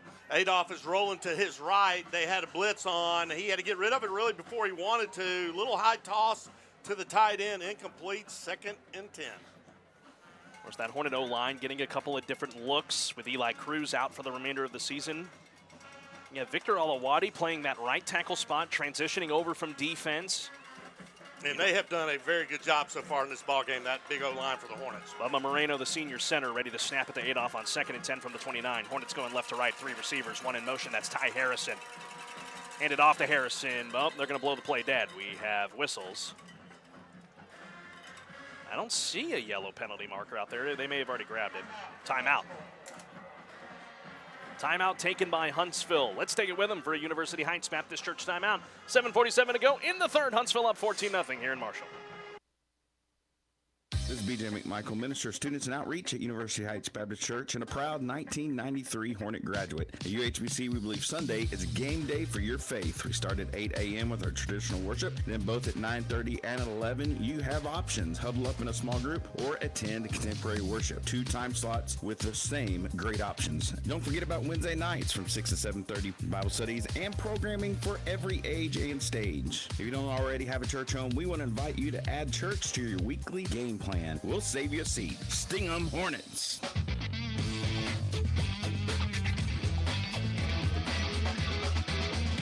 Back to Marshall, 7:47 to go in the third quarter of this opening round playoff game between the Hornets and the Mavericks. 14-0 Huntsville, 2nd and 10. Hornets will run the play, and it's Brown taking it here to the near side, getting some forward momentum, but the pile is stopped at the 32. Make that the 33. He picked up 4. And a big 3rd down and 6 coming up for the Hornet offense. Last time they were on 3rd down, it was a 53-yard pass from Zay Adolph to Landon Fisher that set up the touchdown drive. Here it's 3rd and 6. Hornets need the 39 to move the sticks. And almost on the same spot of the field as that long pass by Adolph a little while ago. Brian, we're right back where we were, 33-yard line. Here we go, 3rd and 6. Hornets going left to right. They spread them out, 2 receivers to each sideline. Adolph alone, he gets the snap. 4-man rush coming. Pressure now starting to come. Adolph will take off and run with it around the left side. He's got the first down at the 40-yard line. Just enough for Amoka Attorneys at Law. First down, no flags on the field. 7-yard pickup for number 9. Nice play by Adolph. Drops back. His O-line's giving him plenty of time to throw the ball. Nobody's open. Takes it himself around the left side. Picks up that first down. Nicely done, Zay Adolph. Stops the clock with 6:54 left in this third quarter. Huntsville up 14-0 over the Marshall Mavericks. The defense has done their job tonight in this ballgame. The offense finding some life at the right time. Adolph in the pistol. 2 receivers stacked to the near side. 1-on-1 to the far side is Rogers. Brown the back as Adolph gets the snap on 1st and 10 at the 39. Make that the 40. Brown will keep it up the gut. And forward progress stopped at the 43-yard line. Brown able to nestle about 3 yards and set up a 2nd down and 7. I want to go to John down there on the field for us on the far end of the field. John, you were right over there by the gong on that turnover there. The fumble recovery by David Brown. What did you like out of that, your first gong time? Yeah, it's actually the turnover gong to Coach Mabus brought it with him from Lockhart. He said, as soon as I got here, I knew my guys were going to break it. They did indeed break it here at Huntsville High School. So it is the second one that they have had to have. But an excellent job creating the turnover, and the offense starting to find its rhythm here. Adolph trying to evade the pressure. He'll have it here to the near side across midfield to the 45. Slipped out of a couple tackles. Spin cycle at the 40 and down to the 37-yard line. What a run, Zay Adolph, the sophomore sensation, continuing to make some big-time plays. Takes it from the 42 of the Huntsville Hornets down to the 37, solid gain of 21. Nice run, Adolph over on the right side, spinning around, just picking up the yards he needs. Good job. From the pistol, he'll get the snap and hand it off to Brown, trying to get his ground game going, and he's got space to the left side, but tackled at the 35. Good stop there for Marshall, wearing number 10, Jordan Deckard, able to get Brown to the turf. He picks up 2. It's second down and 8. 5:25 to go here in the third. BA Huntsville starting to drive up 14. Yeah, and what the Hornets are doing is they're eating a lot of time off the clock, and they're moving the ball downfield, picking up first downs. That doesn't bode well for the Mavericks. They're going to have a huge sense of urgency whenever it is they get the ball back.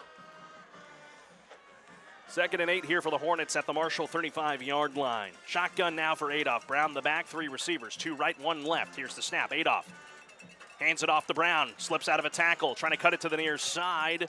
He'll lunge the body forward.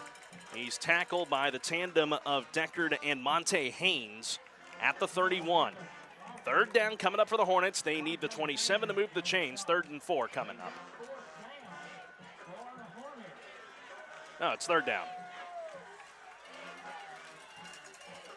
It's third down. They don't have it right there on the monitor on the far side. There we go, 3rd and 4. I knew I wasn't tripping. 31-yard line to Marshall. Hornets going left to right. Burks now in as the running back. Adolph needs the 27. He gets the snap.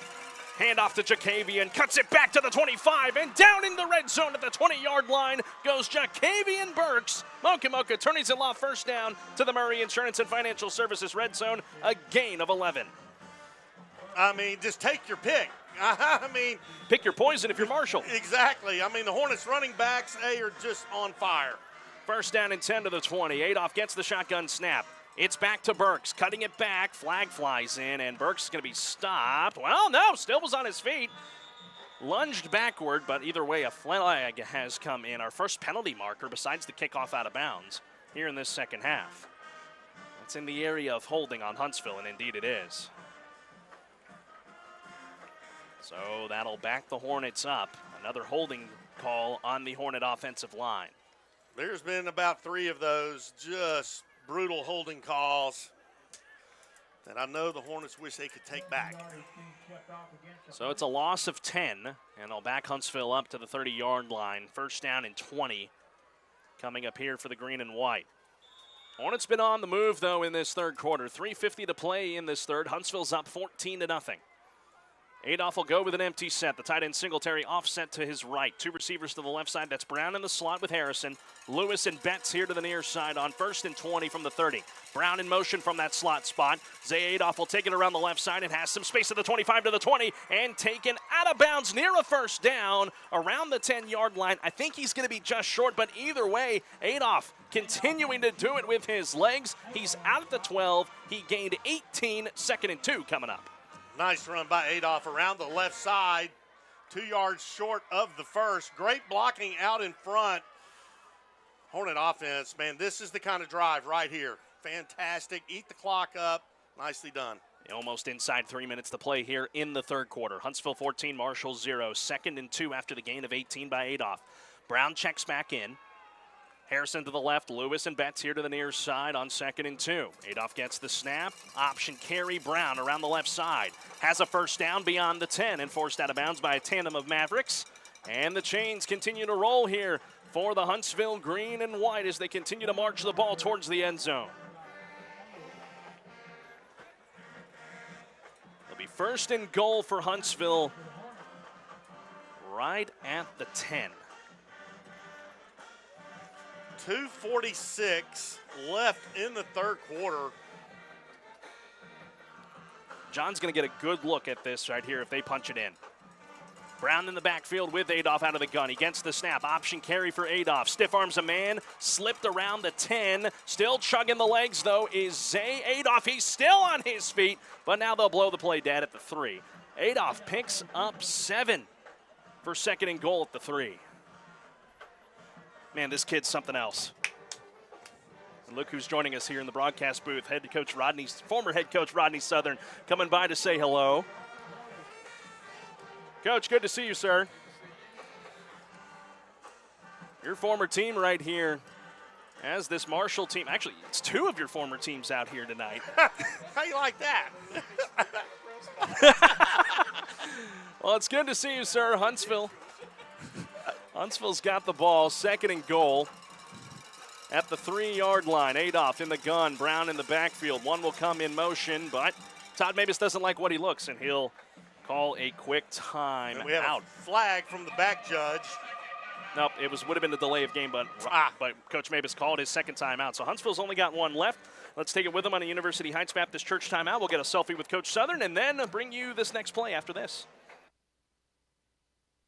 This is B.J. McMichael, Minister of Students and Outreach at University Heights Baptist Church and a proud 1993 Hornet graduate. At UHBC, we believe Sunday is a game day for your faith. We start at 8 a.m. with our traditional worship. Then both at 9:30 and at 11, you have options. Huddle up in a small group or attend contemporary worship. 2 time slots with the same great options. Don't forget about Wednesday nights from 6 to 7:30 Bible studies and programming for every age and stage. If you don't already have a church home, we want to invite you to add church to your weekly game plan. We'll save you a seat. Sting 'em Hornets.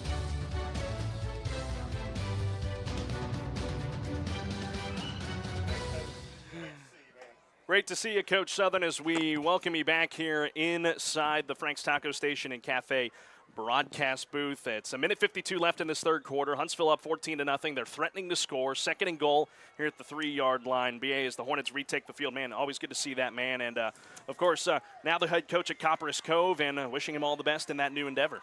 Absolutely. Coach Southern, man, what a great coach, great man. Did a lot for this program. We're grateful and indebted to him. 2nd and goal at the 2. Adolph gets the snap, handed off to Brown, into the end zone, touchdown, Trayshawn Brown. It was only a matter of time. He said, Zay, I want a taste of the rock. He takes it in from 2 yards out. MRC Creekside touchdown for Trayshawn Brown, and with $1:47 left in this 3rd quarter, the Hornets are rolling here in Northeast Texas. I tell you what, you can almost see the just desperation in the Mavericks sidelines. Everybody's got their hands on their hips, heads down. The Hornets got to finish strong. Nelson Amaya's Collision Center point after try for Caleb Kulak. Marcus Lewis holding it. Kulak's kick. Easy does it. Through the uprights. Hornets got a hat on the field. That's Jarius Singletary. And no head in it, so that's good. A little bit of pleasantry shared as Singletary lost the helmet. He'll head back to the sideline. We also have a Hornet that is slow to get up. So as we head into this kickoff coming up, it's Huntsville 21, Marshall 0. They're going to get the football back with 1:47 left in the 3rd. Let's break out for 60 seconds, and we'll hopefully have a good word on that Hornet that's down after this on the Hornet Nation Broadcast Network. Life's journey is filled with love and memories and shared moments. When that journey ends, the path forward can feel overwhelming. Heritage Oak Funeral Home in Huntsville understands, and we're here to help. We're more than just a funeral home. We're your friends and neighbors right by your side through every step. Heritage Oak Funeral Home in Huntsville will help you honor your loved one's unique story with care and dignity. Heritage Oak Funeral Home, where heritage meets home. Your hometown funeral home. People trust local radio. When listeners hear about your business on your hometown radio station, it feels like a friend is recommending you. Hi, Brian Reeder with the radio stations. That's the power of a radio station that's been serving our hometown for nearly 90 years. Personal, local, and trusted. And when you connect with the community, they remember you when it matters most. Let us help you build your business. Start today at KSAM-1017.com.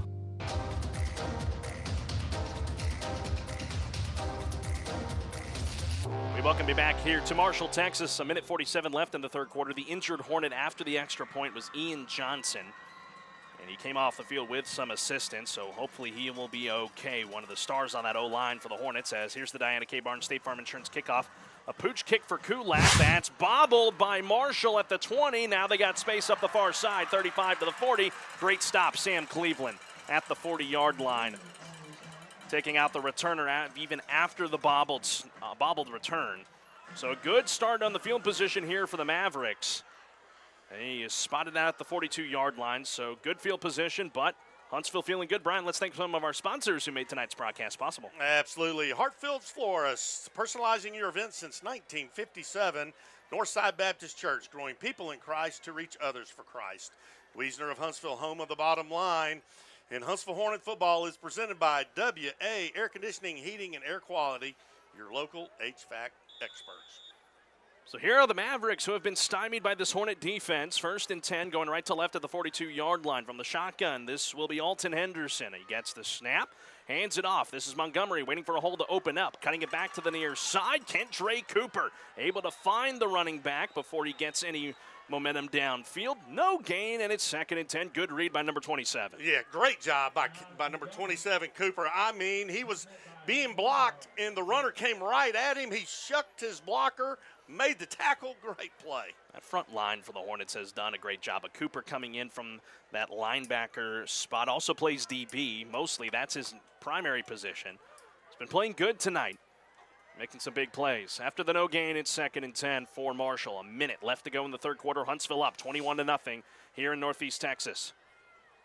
Anderson lost the football on a transfer from center to him. Wesley Heineman was in the area to take it away. But Henderson, luckily for Marshall, landed right back on top of it. It's no gain, 3rd and 10 at the 42. Man, this is a Marshall team that came into this ball game 8-2 on the year, competed with Texas High, nose to feet. I don't know what I was going for there, but either way, it's 3rd and 10 for Marshall. 26 seconds left in the third. 42-yard line of the Mavericks. From the shotgun, Henderson. 4 receivers, 2 left, 2 right. 1 back, and he gets the snap. Blitz coming here for the Hornets. Henderson in trouble, trying to get out of the danger. And our first Huntsville Florist sack of the night will come from the tandem of Sam Cleveland and Isaiah Lewis. 4th down, punt time for Marshall. Oh, my goodness. That Huntsville defense is nasty. They were all over Henderson. He had nowhere to go with the ball, lost all kinds of yardage on the play. Wow. We also got a penalty marker back here at the 28. I'm curious what that might be about.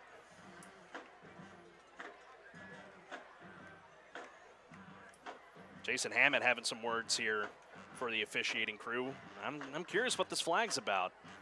The Hornets had the sack easily. Forward progress was stopped at the 35. I'm not sure. It could be holding because there was an all-out blitz by the Hornets, and it looked like the O-line was certainly overwhelmed by the Hornet defenders.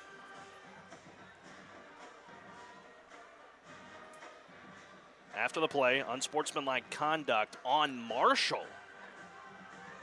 Well, that's 2 on Marshall. 1 in the first half, 1 right there. And with that,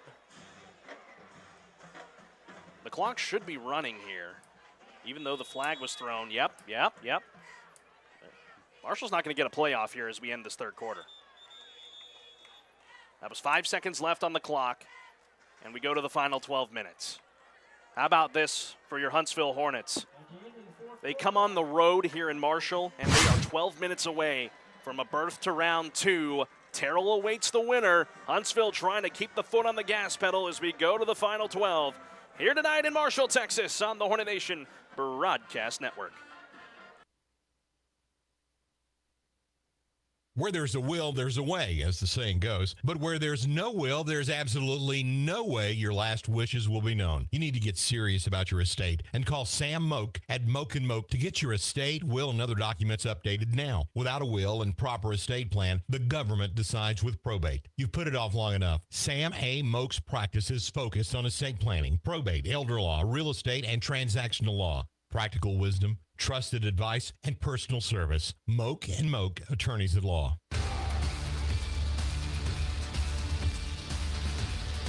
Back in Marshall, 1 quarter left to go. 21-0 Huntsville with the lead as we get ready to break here into this final 4th quarter of play. Jesus Grimaldo will need to get a clean snap here. He's backed up at the 11. No one back deep for Huntsville, though. They are willing to let this one just take the role it needs. Well, the Hornets also looking to bring some of the pressure here on Grimaldo. Up 21-0 here in the fourth. As we started off, clean snap, punt for Grimaldo is away. Again, no one was back for Huntsville, and this is going to take a Marshall bounce. And we'll continue to bounce. Good punt for Grimaldo. It stops at the 19-yard line. Let's go to the third member of our crew, John Clendenin, on the opposite sideline from us. John, you had a good look at why they called the unsportsmanlike conduct there, but also Huntsville's up 21-0 into the final 12 minutes. How do they close it out good?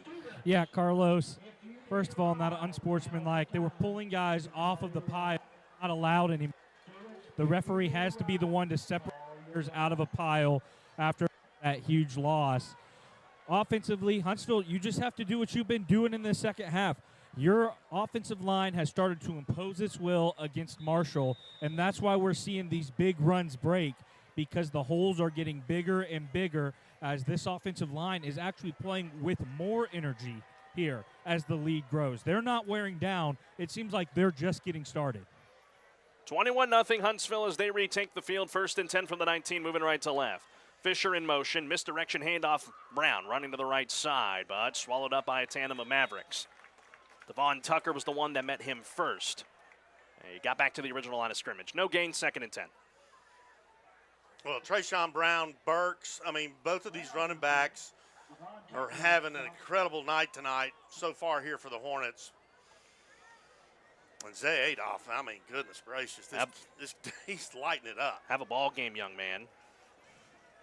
Just his 3rd playoff game. He played the 2 a year ago as a freshman after Austin Taylor was out for the season with an injury, and he's showing that this isn't just his 3rd playoff game with the way he's playing tonight. 2nd and 10 from the 19. Handoff, Brown running to the left side, trying to get some vertical space. Hurdles a man, but lost his balance.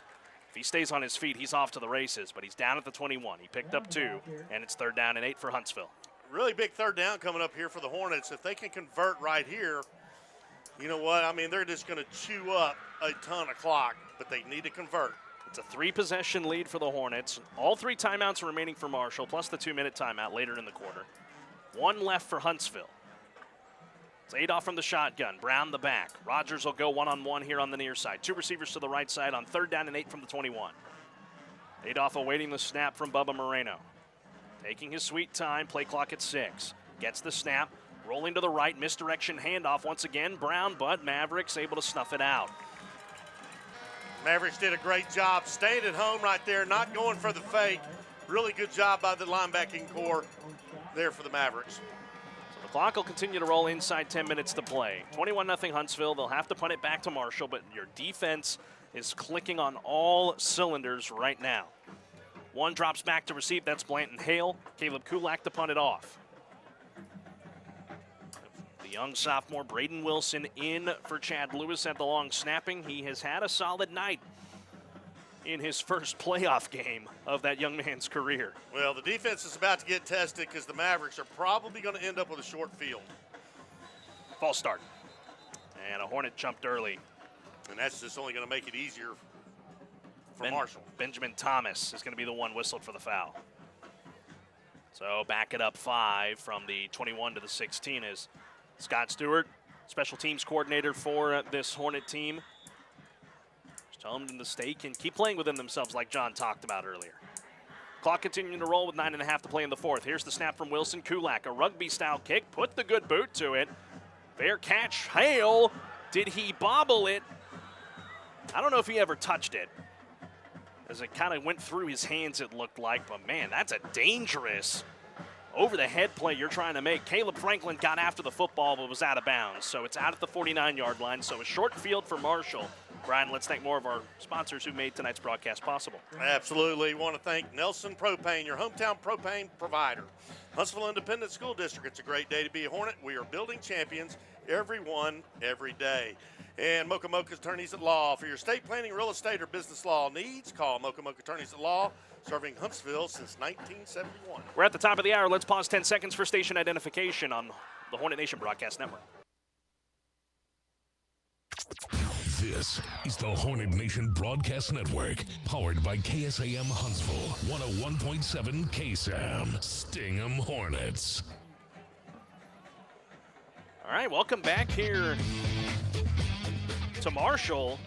The ball has been backed up 10 yards. There must have been a flag we didn't see, Brian. We'll get if John had a look at it, we'll get to him in a second.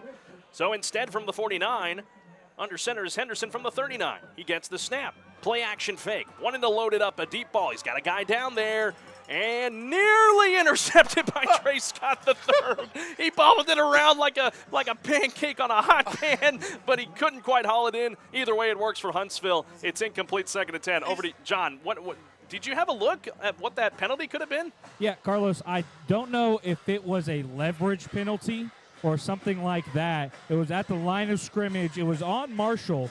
I think it may have been a hands to the face of that nature. But with how far back they were, it wasn't an automatic first down. Just assessed it on the return.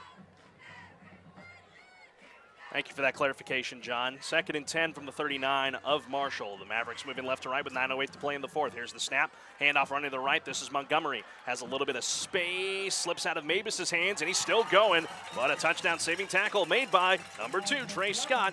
It's a gain of 13, though, for Denaj Montgomery, and a first down to the Hornet 47. Nice play by Trey Scott again to finally get the tackle down.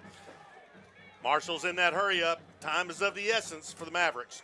Henderson will line up under center. 2 receivers to the left side on 1st and 10. Toss play running left. Montgomery trying to catch it to the outside, but taken to the turf by Mr. Brent Carroll. Been waiting to call his name tonight. He picks up 1, does Montgomery, and it's 2nd and 9 for the Mavericks. You know, Trey Scott has had a lot of the big defensive plays tonight. Brent wants a piece of the pie. Talked about it at halftime with Todd Mavis. John was talking to him down there, stopping the run in that first half, and it's showing here again in this second half. And again, time of the essence. If you're a Maverick fan, Huntsville, you're feeling pretty good, up 21, but still 8 minutes left to go. Mavericks looking to strike. Henderson from the shotgun. 2 receivers right on 2nd and 9 from the 46 of Huntsville. Left to right, the Mavericks go. Henderson gets the snap, play fake, rolling right. Fires here into the flat. It is caught, a low pass. Hauled in by Ernest Crookshank, one of his first grabs of the night. David Brown gets him to the turf. It's a gain to the 43. And 3rd down, probably the biggest one of the night in season for the Marshall Mavericks right here. Well, keep your eyes on Ernest Crookshank, the big wide receiver at 6'4", number 14. I have a feeling he might be getting that football here pretty quick. Well, he got that last one right there, and now will they go back his direction? He'll line up to the far side as a receiver option with Aiden Green. 3rd down and 6. 7:27 left in the 4th. Huntsville up 21-0. It's going to be a run with Montgomery, and he's got the first down beyond the 35-yard line and down to the 33. He picks up 10, and that will bring up a first down for the Mavericks. But the clock continuing to tick away here for Marshall. Nice run by Montgomery up the middle. Picks up a fresh set of downs for the Mavericks. Defense for the Hornets needs to tighten up. So a first down and 10 for the Mavericks in Hornet territory, 33-yard line. We're inside 7 minutes to play. Huntsville up 21-0, but the Mavericks threatening once again. The defense trying to stand tall as they have all night. Crookshank will motion from the right side and line up on the far side as one receiver.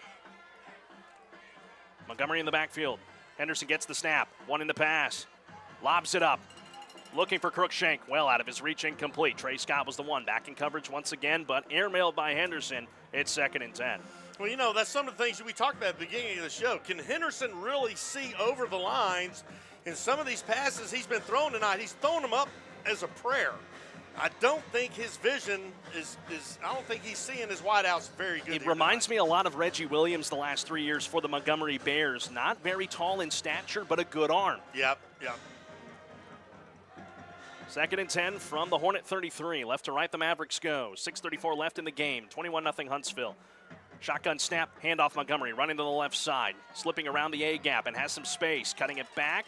I think that's enough for a first down to the 23. He picks up 10, does Montgomery, as we near the halfway point here of the 4th quarter. First down by the Mavericks. Jabari Washington, number 15 for the Hornets, in on the stop. Big hit by number 15.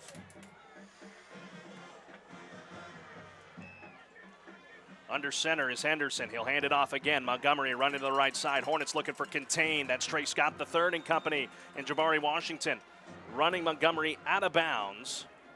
See where they spot him out. 19-yard line. He picked up 4. Second down and 6. Stops the clock also with 6:07 left in this ball game. Hornets up 21-0. Really good job by the defense again to stretch that play out. Mavericks unable to cut it upfield. Hornet defense has been absolutely nasty all night long. Hornets looking for 5 in a row, dating back to that gutsy win over the Dayton Broncos back on October the 17th, and they've been rolling since. Trying to cap it off tonight, but got to get a stop. Henderson shotgun, gets the snap, handoff Montgomery again, cuts it back to the near side, and still on his feet. And for the first time tonight, the Mavericks are inside the Hornet 5 as Montgomery barrels downfield at the 4-yard line. Clock will continue to roll here for Marshall, and they're on the doorstep of trying to end this shutout. That clock needs to keep going. That clock should have been rolling after the referee swung the arm. First and goal at the 4. Henderson under center, gets the snap, back to Montgomery, waiting for a hole to open up, trying to get the pile forward, but the Hornet defense, a slew of them. As, my goodness. I mean, these referees need to get a handle on this ball game is what they need to do. Yeah, and I still don't see a yellow marker coming out as Montgomery kept shoving, or rather not Montgomery, Marshall kept shoving back. Terrible. There it is. There's 2 flags going to be thrown, and Huntsville roars. Yeah, number 79, once you go hit the showers. Eric Perkins. I mean, that is just, it's absolutely. not football. That's embarrassment. Carlos. Yeah. Cut in here. Montgomery is down here at 8-9. He is slow to get. I mean, that is ridiculous. And if I was Marshall, I'd be completely embarrassed. And again, as John just alluded to right there, Denaj Montgomery was the one that was slow to get up for the Mavericks. My goodness. 2 flags down at the 29 and the 28. And it was well after the play was over as both of the teams. Yep. It's been chippy all night. It has been chippy all night, but number 79 needs to go take a shower. He should be done. So they'll try to sort all of this out. 5:40 left to go in the ball game. Huntsville up 21-0. And you hate to see things like this. It's what has been a really good ball game. If you're a Huntsville fan, I understand if you're Marshall, you're frustrated with how this ball game has gone. But now you can't make mistakes like that because you had 2nd and goal at the 4. And this one might be coming way further back. Well, you're right. You know, Carlos, you would think, go out there and play the game the way it's supposed to be played. Leave all the garbage on the sidelines, but yet not tonight. Well, Carlos, and it was a good job Huntsville coaching staff to get out there and get their guys away from the situation. Right. That's what drew the penalty is number 79 for Marshall. After everything was broken up, he continued towards the Phil sideline. That's the flags, and that is what led to the all. It was a very late block on a Huntsville Hornet on the line that kind of got over.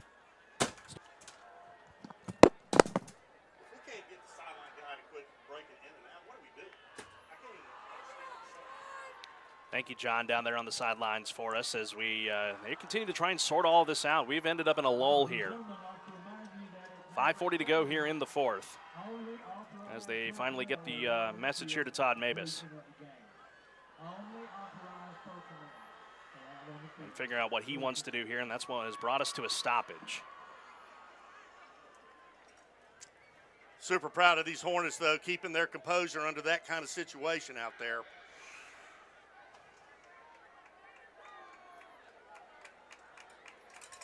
I think it's going to be offsetting penalties here. They're going to call one on both sides, so the penalty's offset. We'll just play the down. 2nd and goal at the 4. 5:40 to play in the game. 21-0 in favor of the green and white. I mean, the wheels have absolutely come off of the Mavericks. Which is something we did not expect. Henderson barking out instructions. Clock continuing to roll. 15 on the play clock, 5.5 to play. Henderson from the shotgun. gets the snap. He'll keep it himself here around the right side, and he is he in? Yes, he is. Touchdown in favor of the Marshall Mavericks. They're on the board for the first time tonight. Down 21-6 pending the point after try. Now it'll be up to the Hornet offense to try and bleed away the rest of this ball game.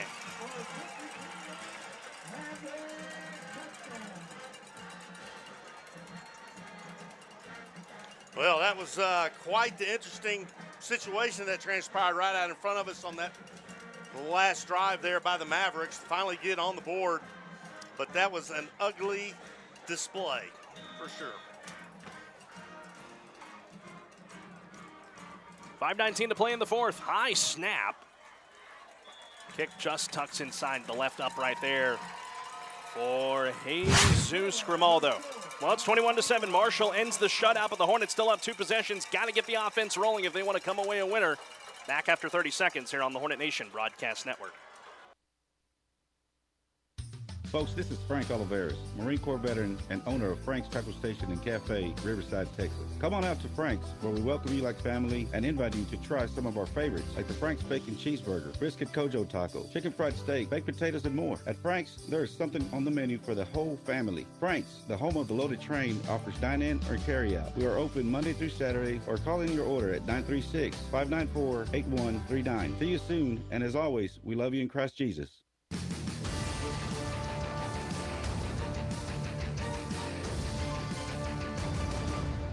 21-7, Huntsville with the lead on the Marshall Mavericks. 5:19 to play in this ball game. Hornets have time on their side, but the offense is going to have to move with a little bit of gumption, as Marshall will obviously try to go onside kick here and try to get the football back. If they don't, Huntsville is in good shape. If they get it back, oh boy, watch out. Carlos Zimmermann, Brian Adams, and John Clendenin here from the Frank's Taco Station and Cafe broadcast booth. Jesus Grimaldo getting ready to kick this one to Huntsville. They'll have a safety valve in Brown back deep to receive if they try the onside kick. There it is, and they got it. Jesus Grimaldo pulls off a Pat McAfee 12 yards beyond the marker that he needed to get it to, and Marshall's got it back with 5:18 left here in the fourth. Nice play there by Marshall to get that onside kick back. I mean, the kicker just dribbled it in front of him, and I believe he was the one that recovered it. Yes, indeed. We do have a penalty marker back at the 41, however. It's offsides. Oh, it's going to be offsides on Marshall. Oh, man. Oh, my goodness. That's huge. I think it stays. Does it stay with the Mavericks? I don't think it does, B.A. You know, honestly, that's a great. John? Yeah, it's going to be Huntsville ball. So they ruled the penalty. It is going to be Huntsville football because of the recovery. So it wipes out the excellent onside kick that Marshall did. They saw the hole in the middle of the kickoff, and he just dribbled it 10 yards. Well, I think they're going to re-kick. Yeah, special teamers are staying out there. I saw Trey Brown, and I assumed that the offense was going to – it's going to be a 5-yard re-kick. There you go. Thank you, John, for that clarification. So back it up to the 35, and again, a well-executed onside kick. I mean, that really was. I mean, yes. I've only seen Pat McAfee when he was a player for the Colts be able to execute a play like that, and Jesus Grimaldo did a great job there. But now, after the offsides penalty, Huntsville gets a second opportunity to get this football. 5:18 left in this ball game. 21-7 Huntsville here in Marshall, trying to come away a winner. What will Grimaldo do here? Will they go onside again or trust their defense? Here we go. It's another onside. Hornets trying to get after the football. It's a scrum for it. Who's got it? Huntsville at the 41-yard line. That ball kicked forward out of the pile, 10 yards down the field, and Huntsville comes away with it. They get second life, and they can breathe a sigh of relief. I mean, you have both kickoff return team lined up like big walls, just smashing in together, and then the ball squirts out downfield about 15 yards. Unbelievable. And luckily for the Hornets, it's in their possession, and now The ball game hinges on their hands. Ball is going to be moved up here, well back from where it was received at the 44-yard line. And that is where Huntsville's going to set up shop. Going to try and... Oh, there you go. They touched it well before it cleared the 10 yards that it needed to. By 1 yard, mind you. By 1 yard. Incredible. They needed the 45, and Huntsville catches a break. Adolph alone in the backfield. Brown coming to him from the slot on the right side. They'll hand it the way of TB. Woo! Shows the hurdle legs here on the near side. He is tackled at the 43. He gets one. And that will bring up 2nd down and 9 here. Clock will continue to trickle away here on Marshall. They have all 3 timeouts plus the 2-minute timeout. So they have those in the back pocket if you are Jason Hammett. But if you are Huntsville, you're feeling pretty good with this football, trying to bleed the clock away. And now they're going to stop the clock here as a Marshall player was slow to get off the field, Justin Murray. Well, it's important the Hornets, they get a first down. Fresh set of downs, get that clock running. Keep it running and force Marshall to start burning those timeouts. You're up 21-7. You can taste the second round, but you can't pick the fork up just yet. Adolph in the gun. Brown in the backfield, 3 receivers, 2 right, 1 to the left. The tight end offset. 4.5 to play in this ball game as Adolph content to wind the play clock down as much as he can. Because again, the play clock got reset to 40, so that'll bleed much more of this clock away. 2nd and 9 at the 43. Adolph's ready. Play clock at 5. Gets the shotgun snap. Back to TB. Carrying it around the left side. And he will be tackled. Rolling over bodies. Down at the 40-yard line. He's able to notch 4 more yards. It's 3rd down and 6 coming up. And Bubba Moreno lost his helmet on that play, so Fernando de la Cruz will have to come in for this play as Bubba gets reset on the sideline, and he will be the one to snap at the backup center. And here it is, 3rd down.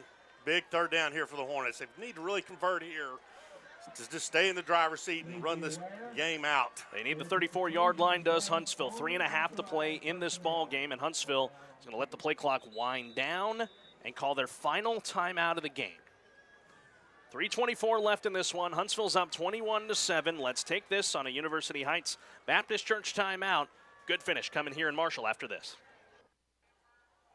This is BJ McMichael, Minister of Students and Outreach at University Heights Baptist Church and a proud 1993 Hornet graduate. At UHBC, we believe Sunday is a game day for your faith. We start at 8 a.m. with our traditional worship. Then both at 9:30 and at 11, you have options. Huddle up in a small group or attend contemporary worship. 2 time slots with the same great options. Don't forget about Wednesday nights from 6 to 7:30 Bible studies and programming for every age and stage. If you don't already have a church home, we want to invite you to add church to your weekly game plan. We'll save you a seat. Sting 'em Hornets.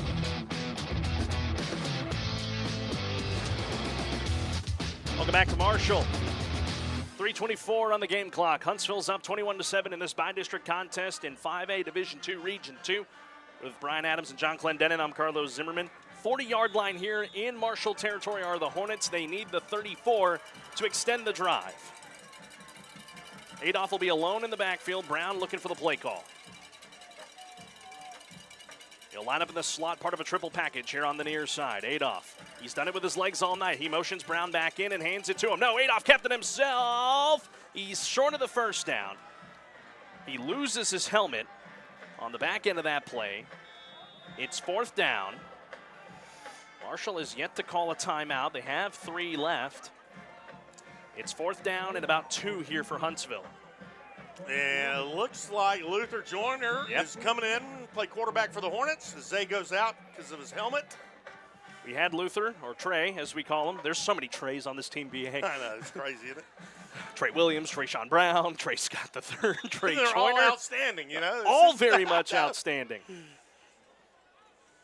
As here come the punt teamers. So, well, Trey won't get an opportunity. The punt team will come out.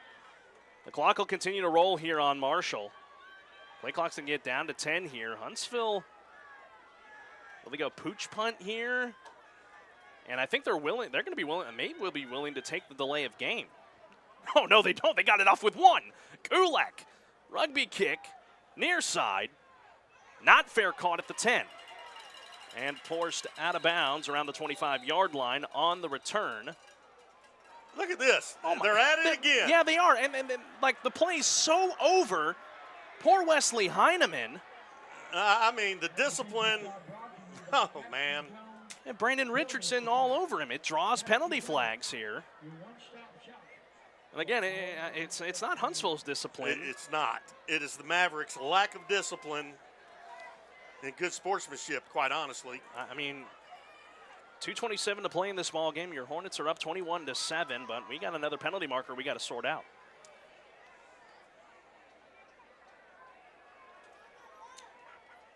An initial signal is on Marshall. Yep, on Marshall. Surprise, surprise.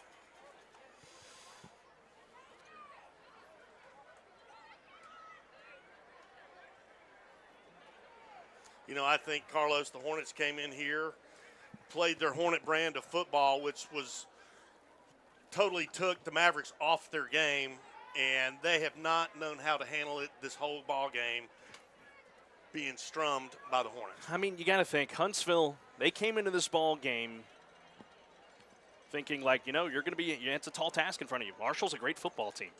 Went 8-2 on the year, only lost one district game to the district champion Texas High. And you came in here and you're playing your brand of football, the brand of football that Todd Mavis has brought in here in his first year. And the Hornets are 2 minutes and 27 seconds away from beating Marshall on the road and advancing to the area round next week against Terrell. Marshall's got the football, 1st and 10 at the 12-yard line in their own territory after the penalty. It's a handoff Montgomery running here to the right side. Past the 15, Hornets able to swarm to him. Forward progress was stopped at the 18. 2nd down and 4 coming up after the gain of 6. Inside handoff by the Mavericks, and the defense for the Hornets, I mean, they are just playing rock-solid football now. I think that's going to wind us down to the it was going to wind us down to the 2-minute timeout as we have another helmet off. That's 54 Antoine Sims, the senior O-lineman for Marshall that lost his helmet, so that stops the clock for a moment. Set the game clock on 2 minutes, 18 seconds, 2-1-8. So they'll add 13 seconds back after the helmet came off, and then they'll wind the clock once they are set. 2nd down and 4 coming up here for the Mavericks. Henderson in the shotgun, a receiver to each sideline. Gets the snap. Run Montgomery, right side, cutting it back. Tackled. He's got a 1st down. 29-yard line here of the Marshall Mavericks. Clock will stop on the 1st down, and now will continue to roll. Huntsville trying to stay on and mind their P's and Q's. Marshall will not get a play off before the 2-minute timeout. Well, here you go, ladies and gentlemen. 2 minutes remaining here in Marshall, Texas. Season on the line for the Mavericks as Huntsville trying to come away a winner on the road and advance to round 2 against Terrell. They got 2 minutes to finish it off. We'll bring it back to Marshall after this on the Hornet Nation Broadcast Network. License number TACLB 122475E. When your heating goes out, it's an emergency. WA Air Conditioning, Heating and Air Quality provides emergency service even on weekends and holidays. A certified technician will provide an honest evaluation and get your heating system back online. WA's local trained experts are background checked for your protection. Should a new system be required, WA Air Conditioning, Heating and Air Quality offers long-last, reliable RUD systems and flexible payment options. Schedule service online now at WAAirconditioning.com.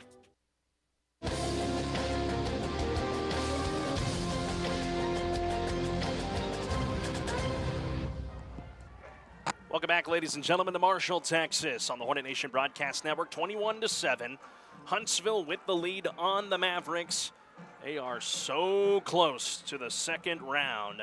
Got to finish it off here against the Mavericks, who have all 3 timeouts, but a long way to go. 25-yard line in their own territory, left to right. 2 receivers to the right, 1 in the backfield, Ashton Sparks. Here's the snap. Henderson wants to pass. He's thinking deep ball, 50-50, down the middle of the field. Got a guy down there, incomplete. David Brown stuck the hand up looking for Ernest Crookshank. Way to read the football all the way. He had Caden Mavis helping him down there as well, and it's 3rd down and 10 for the Mavericks. Really great job by the secondary for the Hornets to stay with the wide out, stride for stride. Didn't let them get behind them. Great play. Rather, 2nd down and 10. Got a little ahead of myself there. My bad, Damien. Damien Smith doing a great job behind us here, producing for us tonight here in Marshall. Heather Early back at the KSAM studios, staying up late with us. As Huntsville closing in on a victory, got to finish it off. 2nd and 10 from the 25. Henderson shotgun, wanting to pass yet again. Here comes Singletary bearing down on him. He'll roll out of the trouble and fire here into the flat. It's incomplete. Looking for his intended target of Aiden Green here on the near side. Brent Carroll was the one in coverage. Now, 3rd down and 10 for Marshall. And we have a Maverick. That's slow to get up. It's the quarterback, Henderson. Well, Jerry Singletary did a tremendous job putting pressure on Henderson. And Henderson is down over here on the 10-yard line on the near side of the field. So he's going to have to come off the field on this play as he was down. And you hate to see that. A senior potentially playing in his last game at the high school level. And that's the drawback you have in these things. You're happy for the Hornets, but you look on the other side, and a lot of football careers may continue on into college, but for a lot of these guys, this is it. So you tip your cap to a Marshall team that's played so well through the season and played some good ball tonight. Right now, they're 1:44 away from this season ending for them. Huntsville progressing on.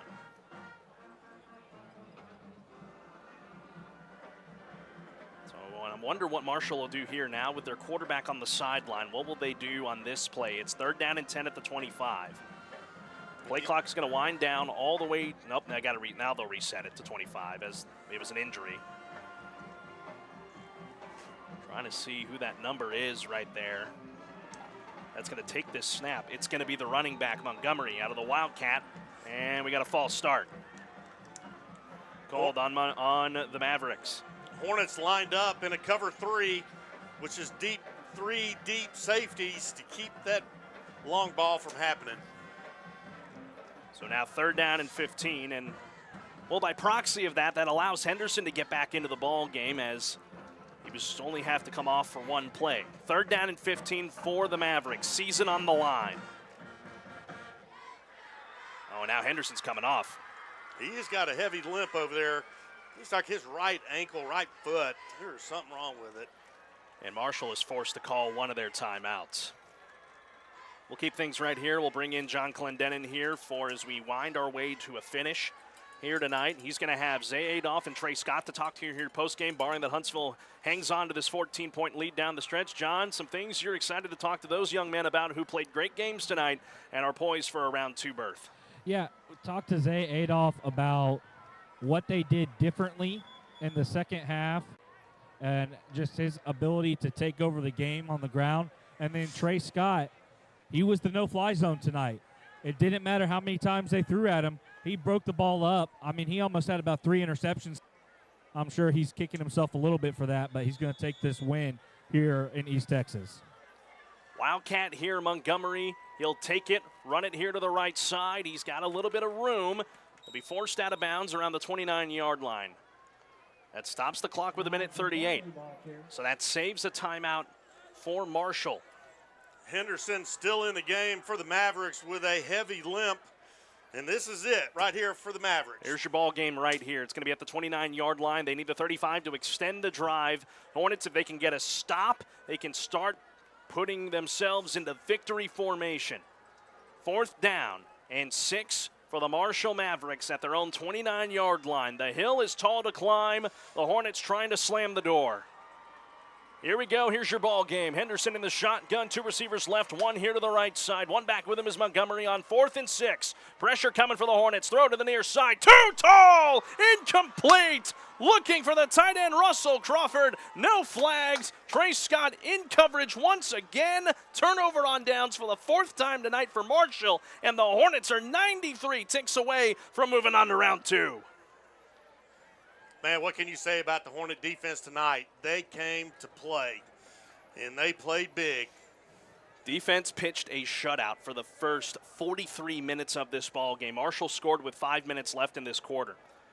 Marshall has 2 timeouts remaining, so they can only stop the clock twice, but it's a 2-possession game. And this Hornet offense getting ready to retake the field. What an unbelievable night here for the green and white. They have played their tails off and fought through all the adversity that this season brought with a new change. But they've embraced these changes. And it's got them going to round 2. If they can just close this one out, they'll have to run a few plays with Marshall's 2 timeouts. First down and 10 at the 30. Give it to TB. Cuts it back. Stays on his feet to the 25, to the 20. He's got a first down. He flung the ball out of bounds. Hornets want a flag. They're not going to get it, but he got the first down at the 19-yard line. What a run for Trayshawn Brown, and that's going to all but do it here tonight. Trayshawn Brown is just making the secondary for the Mavericks look silly. I mean, he is putting moves on them out there, and they don't know what to do with it. So Amoka turns it off first down inside the Murray Insurance and Financial Services red zone. Brown ran out of bounds, so Marshall didn't need to stop the clock there. With $1:22 left in this ball game, and the Hornets up 14. Feeling good here in Northeast Texas. Adolph in the pistol, Brown right behind him, a receiver to each side on 1st and 10 from the 19. Moreno to snap it here to Adolph. He's got it. Back to Brown on the ground. Cutting it back, chugging the legs, lunging forward. 17-yard line and a penalty.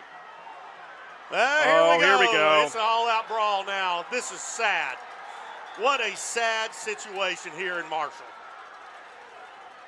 Oh, this is unbelievable. This is ridiculous. I mean, if I was Marshall, I would be embarrassed beyond belief.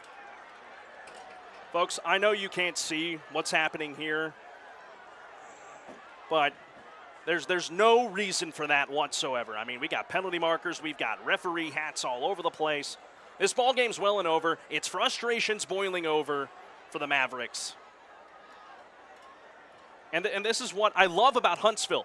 These kids, despite some on-the-field discipline things tonight with the fumbles and stuff like that, when it comes to that mental discipline, they are so good about it. That's what this team has been for so many years, whether it was under Rodney Southern, whether it was under Todd Mabus. That was something that has prided them well. This is not on them. This is all here on the home side. 100%. I mean, I'll be honest, Carlos, I've watched a lot of a lot of high school football, called a lot, played a lot. I've never seen a worse display in sportsmanship in my life. Because at the end of the day, this ball game, it's about teaching young men about life and what it's going to be like in the future. Whether you're on this home side for Marshall, on the Huntsville side, that's what football's all about at the high school level. And you want to carry that if you move on to the college. John, what you got? This game's getting called. I think they're about to call this game. They're lining them up at the 50. Well, to your point, Carlos, I am super proud of these Hornets. The composure they maintain, the butt kicking they put on Marshall tonight. Hat is off to the Hornets. Well, they do have the Marshall team lined up here near midfield. Huntsville's huddled up around their 40. The referees are talking things over. It's 21-7 Huntsville with 1:15 left in this ball game. Todd Mabus is out at his 30. Jason Hammett over here on the near side. They're awaiting these officials to discuss things. Again, had a lot of extracurricular play tonight, and it has boiled over here at the very end of what has been such a good ball game to watch tonight. It's disappointing to see this happen, but here we go. Unsportsmanlike conduct, they'll call one on Huntsville. They'll call another here on Marshall. It looks like the Marshall player. Yeah, that's going to be number 12. It's his second unsportsmanlike conduct of the day. He's done. So Devon Tucker is ejected from this ball game, and now the Crews will meet with both head coaches here. And to your point, John, I wonder if they're discussing if they're just going to call this game right here. Well, and the thing here, Carlos, that's so vital is anybody who comes off of the sideline for Huntsville is going to be assessed in unsportsmanlike conduct and could be subject to ejection. So you are having to hope that key players stayed on the sidelines on defense. And it's tough whenever you see your guys out, but you have to keep your composure and stay on the sidelines. They would write down numbers. know if anybody for Huntsville is going to be ejected, but I'm surprised. It looks like they're about to send the offense back out here. I'm surprised that this game is still about to go on. Thank you for all that clarification. John's got a better look at that down on the sidelines than we do. Again, something you hate to see happen. Brian, I've never seen this. Carlos, and I've been calling high school ball since I was on the sideline for y'all in 21. You're in the booth now for 4 years, and I've never seen something like that. I haven't either. That's I mean, we've seen it at the collegiate level before, but not like this. Not like this. Even at the collegiate level. But there's different rules, obviously, at the collegiate level. But here, I mean, but I'm these are high you, school man, kids, and you hate to see something like that. Well, you really do, and it's unfortunate for sure, but just classless.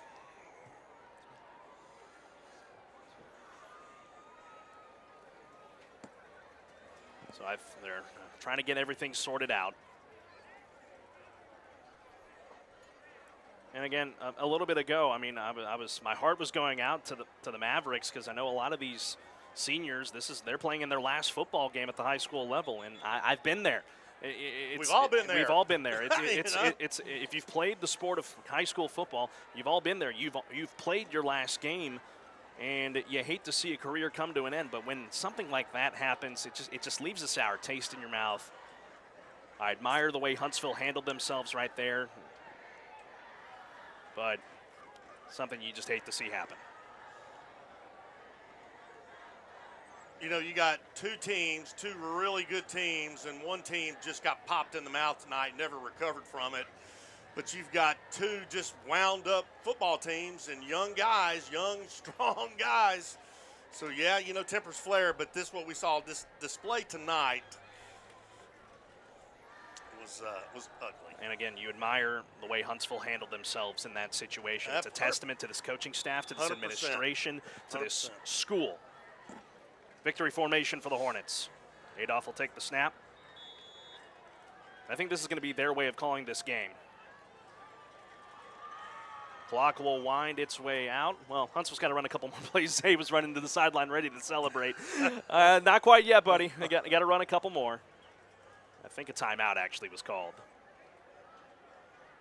But the clock's still rolling. Now they stop it. 55 seconds left, and, well,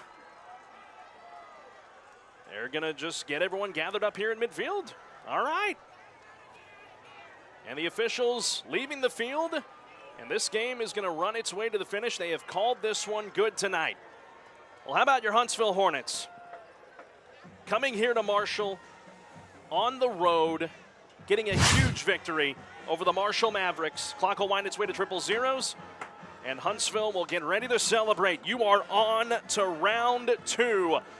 A matchup with the undefeated Terrell squad coming up next week, but Hornets will soak this one in a little bit tonight. AB Squared Self-Storage Facility post-game wrap-up comes your way next. We're going to talk to Todd Mavis, Zay Adolph, and Trey Scott III coming up in post-game after this on the Hornet Nation Broadcast Network. Hey Huntsville, it's Cicely with Hartfields. Can you believe it's already time to start planning for the holidays? We are getting fresh shipments of beautiful fall flowers daily and have started planning on holiday parties and events. If you have an upcoming holiday occasion that needs flowers or just a simple just because arrangement, give us a call today. Don't wait. You can always reach us at 295-5448. Check us out on Facebook and Instagram or our website at HuntsvilleHartfieldFlorist.com. If you're in the neighborhood, we'd love for you to stop by the shop at 1525 Sam Houston Avenue. This fall and always, remember Hartfields, personalizing your events since 1957.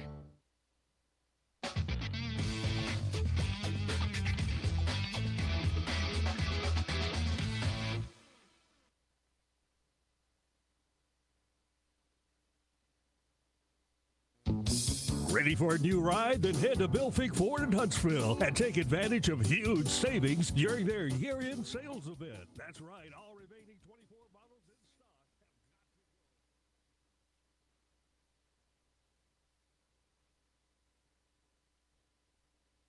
In times of loss, there's comfort knowing you're not alone. At Heritage Oak Funeral Home in Huntsville, we understand the deep emotions you're feeling, and we're here to provide compassionate care, guiding you through every step. Heritage Oak Funeral Home in Huntsville will help you create a meaningful tribute, a place for remembrance, and ongoing support for your healing journey. caring for our community one family at a time. Visit us at heritageoakfh.com. Heritage Oak Funeral Home, where heritage meets home. Your hometown funeral home. Your brand is your business. Shop local with Advantage Specialties, where you will get service with a personal touch. Hello, I'm Stephanie Pitts, owner and operator of Advantage Specialties. Advantage Specialties offers screen printing and embroidery on site. Let Advantage Specialties get you ready for your next event with cups, apparel, caps, pins, and everything else you could need. Go to AdvantageSpecialties.com or call our team at 936-291-3222 to start that order now. Sting 'em Hornets! Hi, it's Brian Reeder with the radio station. Radio is a stage before an audience of thousands, and in that crowd of listeners are your potential customers, and they will know who, where, and what you're about only when you jump on that stage, grab our microphone, and tell them. Our team is ready to help you craft your message and get on the air to talk directly to your customers. Connect with us and get started today at KSAM-1017.com. This is Kevin with Beckham & Jones Heating and Air Conditioning. The future of home comfort is here. The Carrier Infinity system delivers premium home heating and cooling with low energy costs. Call 936-295-9173 today and ask me what you can do to better your home comfort and take advantage of lower utility bills. Carrier, turn to the experts. Now that's Beckham & Jones. License number TACLA 26079C. Beckham & Jones Heating and Air Conditioning. 936-295-9173. Don't let a bad connection slow you down. Make the switch to Mid-South Fiber Internet and enjoy speeds you can count on with 24/7 support and repair, free data protection, and an app to control devices. Mid-South Fiber's local service is here to keep you connected. Don't miss out. Sign up today at midsouthfiber.com. Bolder, faster, fiber. Wiesner Chevrolet in Huntsville has immediate openings for service technicians, body shop, and sales consultants. Service technicians that are ASE certified are preferred but not required. Looking for a great career? Wiesner Huntsville is looking for service technicians, body shop, and sales consultants, and complete benefits are included. So go by today and apply. Take exit 116 on I-45 North and go past 11th Street in Huntsville. Wiesner Chevrolet in Huntsville is hiring. This is BJ McMichael, Minister of Students and Outreach at University Heights Baptist Church and a proud 1993 Hornet graduate. At UHBC, we believe Sunday is game day for your faith. We start at 8 a.m. with our traditional worship. Then both at 9:30 and at 11, you have options. Huddle up in a small group or attend contemporary worship. 2 time slots with the same great options. Don't forget about Wednesday nights from 6 to 7:30 Bible studies and programming for every age and stage. If you don't already have a church home, we want to invite you to add church to your weekly game plan. We'll save you a seat. Sting 'em Hornets. Welcome to the Huntsville Hornets High School Football Postgame Show. Sponsored by AB Squared Self-Storage. With the game recap, here's Carlos Zimmermann, Brian Adams, and Emma Sims.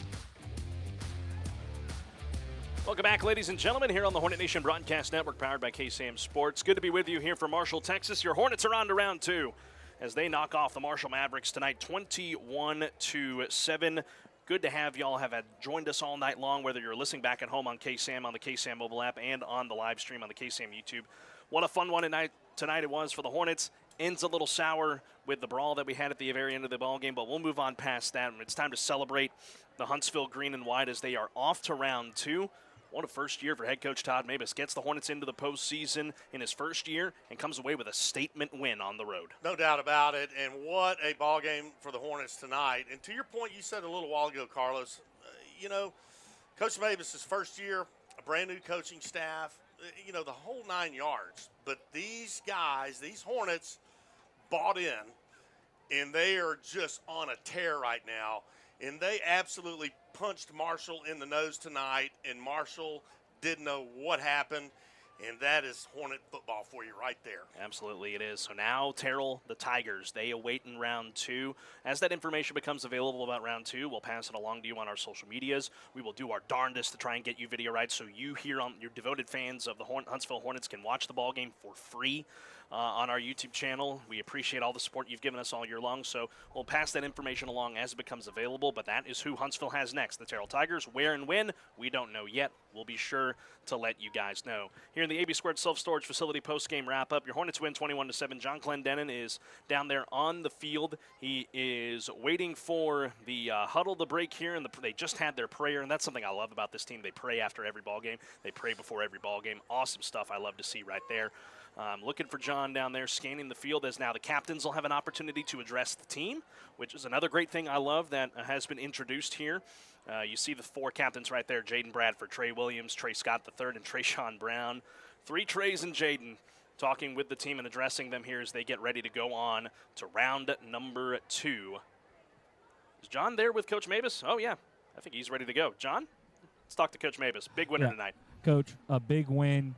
Y'all really imposed your will on them on both sides of the ball, on the offensive and defensive lines. What did you see the adjustments made offensively that let y'all be successful in the second half? I mean, they're a very tough defensive team. I mean, they weren't giving up a whole lot of points. Just I thought our O-line did a great job, and, our offensive staff, kept changing things and giving them some misdirection and kind of hopefully being able to get their, eyes in the wrong spot, and it certainly helped us. Coach, Zay did it tonight on the ground with his legs, but it was that big pass play on 3rd and long that really opened up the game for y'all. What went into making that call there, and what did y'all see that the Mavericks were doing defensively that made y'all think that was going to be successful? Well, we know, Landon Fisher's got some great speed, and he was able to stretch the field. And, the past couple of games, we really hadn't had the opportunity to be able to stretch it. And so, we just trusted our guys, trusted the protection. Zay put a great ball, and Landon did a lot of work in being able to create separation, and made an amazing catch. Coach, you mentioned that, this upcoming test against Terrell, they're undefeated, top 10 in the state. It gets harder, but this team gets better. They've been getting better since a gritty win against Dayton, 5 in a row. Just talk about them each week just getting a little bit better to be in this position to go make a lot of noise here in the playoffs. I'm just real proud of our football team. They come to work every single day, and, like I said, transitions was tough. I know we've talked about it a lot this season, but, it's just the facts. I think that our guys are really starting to understand what we're wanting to do offensively and defensively, and just getting better at the right time. We've grown all season long, and, they just they're competitive guys, and they – and the thing is, they come to work every day and practice, and that's what makes a difference. Coach, congratulations on your first playoff win of many here in Huntsville. Glad that you get to keep going on this season. Thank you so much for joining us. Appreciate you, man. Thank you very much. John talking with Todd Mavis down there on the sidelines. We're trying to see if we can get a word with our players of the game, Trey Scott and Zay Adolph. Well, they're getting a much-deserved picture down there. Brian, wave. We're in the way back here. We're going to be in the way back of the picture. We're going to photobomb over here. From 100 yards away. Oh, this has been a fun one tonight as John's waiting to see from the team. Hey, let's take a quick break, and we'll bring you your players of the ballgame brought to you by Wiesner of Huntsville after this on the Hornet Nation Broadcast Network. AB Squared Self-Storage is your local go-to self-storage facility that can help give you the extra space you need, big or small. From non-climate and climate-controlled storage to parking spaces for your car, boat, trailer, and RV, they have it all. AB Squared Self-Storage has 24-hour computerized gate access, around-the-clock security camera monitoring, no long-term lease commitment, and convenient payment options. Give them a call today at 936-755-5000 or reserve your space online at www.ab2selfstorage.com.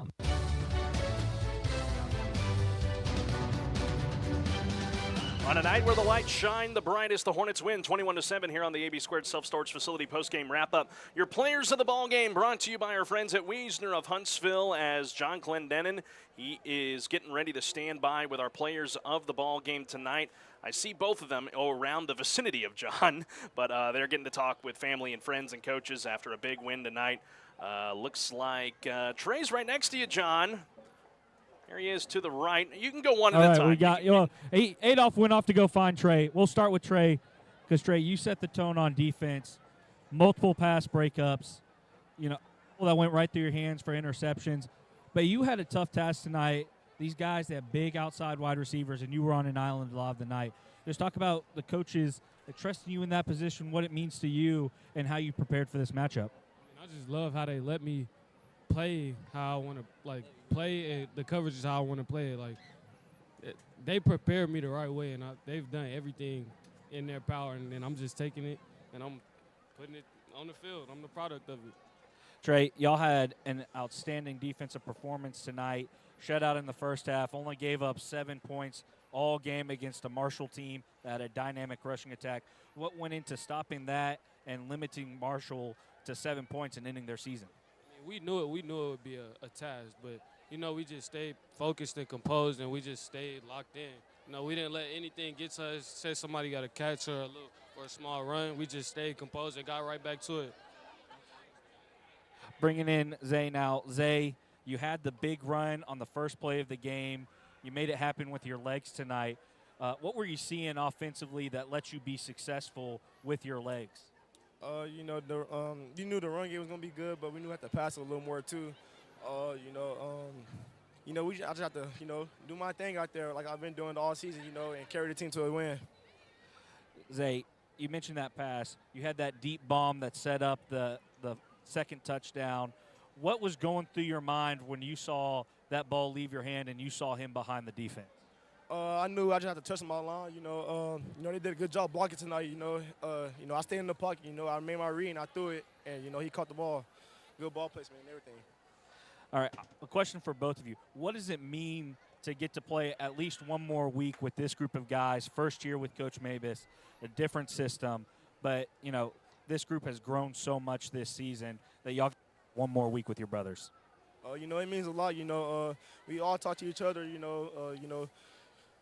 talk to each other. We keep ourselves up, composure and stuff like that. We build each other up and stuff like that. So yeah. It means everything. It means everything to me to see us come together as a unit and just be able to work and not just shut the other opponent up. John, let him give some shout-outs real quick. Yeah, guys, real quick. Any shout-outs y'all want to give to anybody back home? To my mom. Yeah, my mom and my grandma. Yeah. My mom, the man above, because we wouldn't be here today. Guys, congratulations. Thank you so much for joining us. Looking forward to next week. That's John Clendenin talking to Zay Adolph and Trey Scott. John, I'll bring you back in before you have to head back up here to the broadcast booth. John, what a ball game tonight. It was great to have you down on the sidelines, bringing a different perspective for us down there. Your final thoughts as we get ready to close out. Carlos, it was just a fantastic game tonight.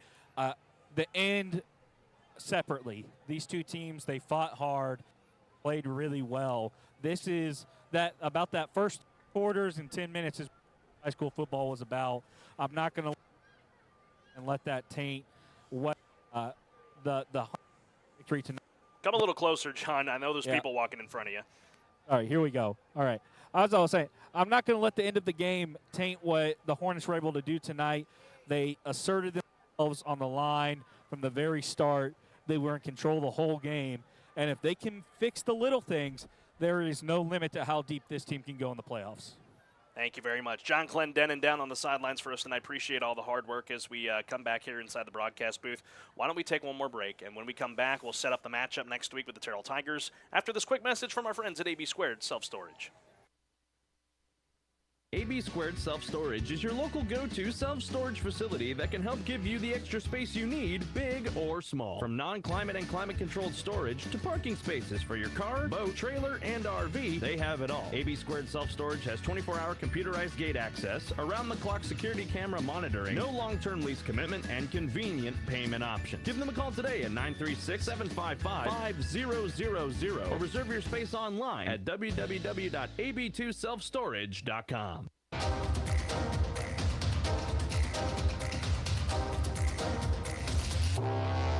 Welcome back, ladies and gentlemen, to Marshall, Texas. Final segment on the AB Squared Self-Storage Facility postgame wrap-up with Brian Adams and John Clendenin. I'm Carlos Zimmermann. Your final tonight, Huntsville wins 21-7 over the Marshall Mavericks. Marshall's season comes to an end tonight, 8-3 on the year. Huntsville moves on. They're 7-4, and they've got a big task in front of them next week, BA. Taking on the Terrell Tigers, the winners from their district, 11-0, undefeated.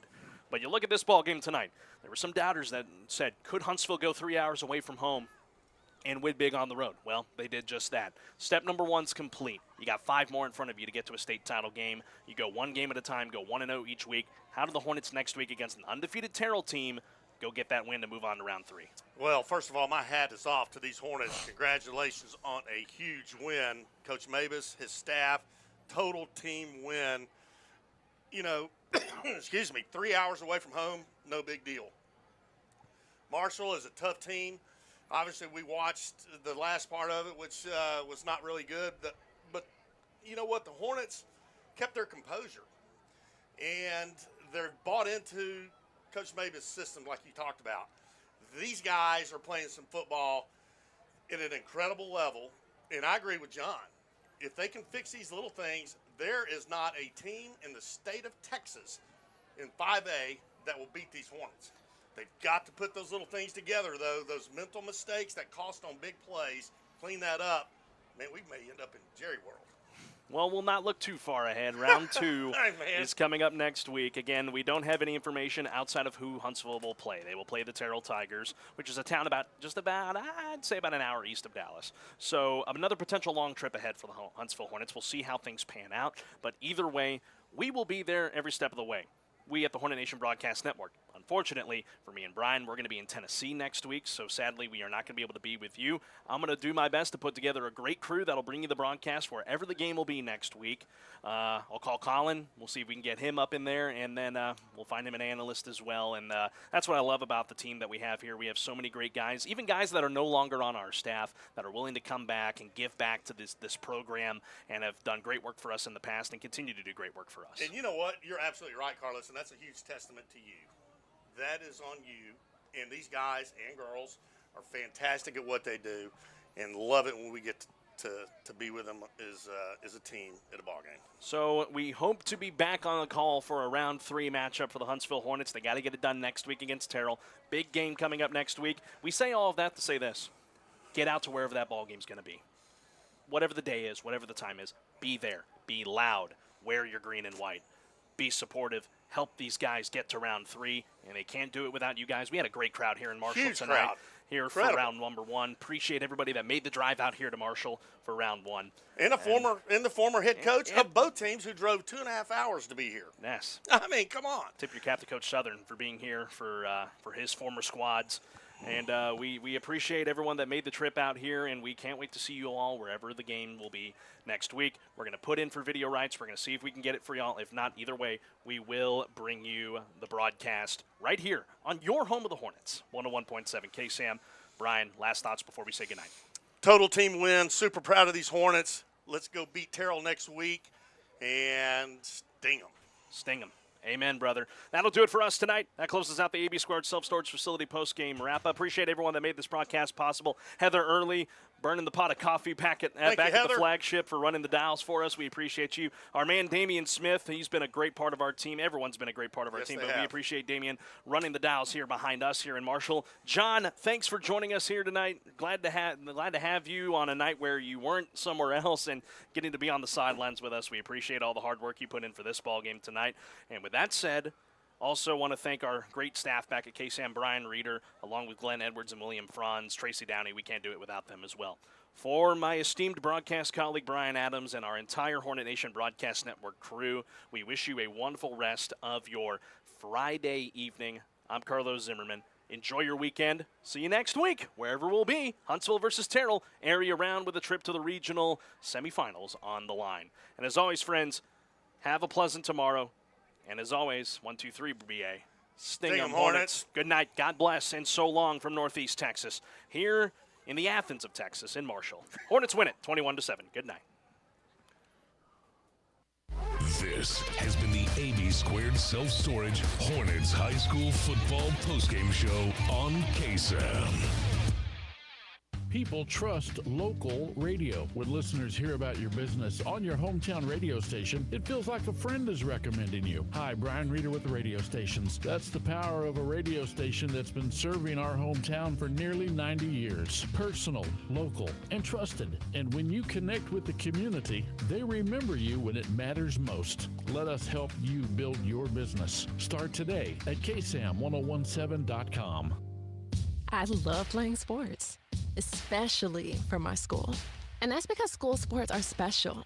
It's where it's safe to fail. It's where we're taught resilience, where our fear becomes confidence. It's where we learn to get back up after every fall. School sports are where 7.8 million students go from I can't to I can. This message presented by the UIL and the Texas High School Athletic Directors Association. This is the Hornet Nation Broadcast Network, powered by KSAM Huntsville, 101.7 KSAM. Sting 'em Hornets. KSAM Sports Hornets High School Football on the Hornet Nation Broadcast Network has been proudly sponsored by Charlie's Used Cars, Heritage Oak Funeral Home, Amaya's Collision, State Farm, North Baptist Church, AB Squared Self-Storage, Murray and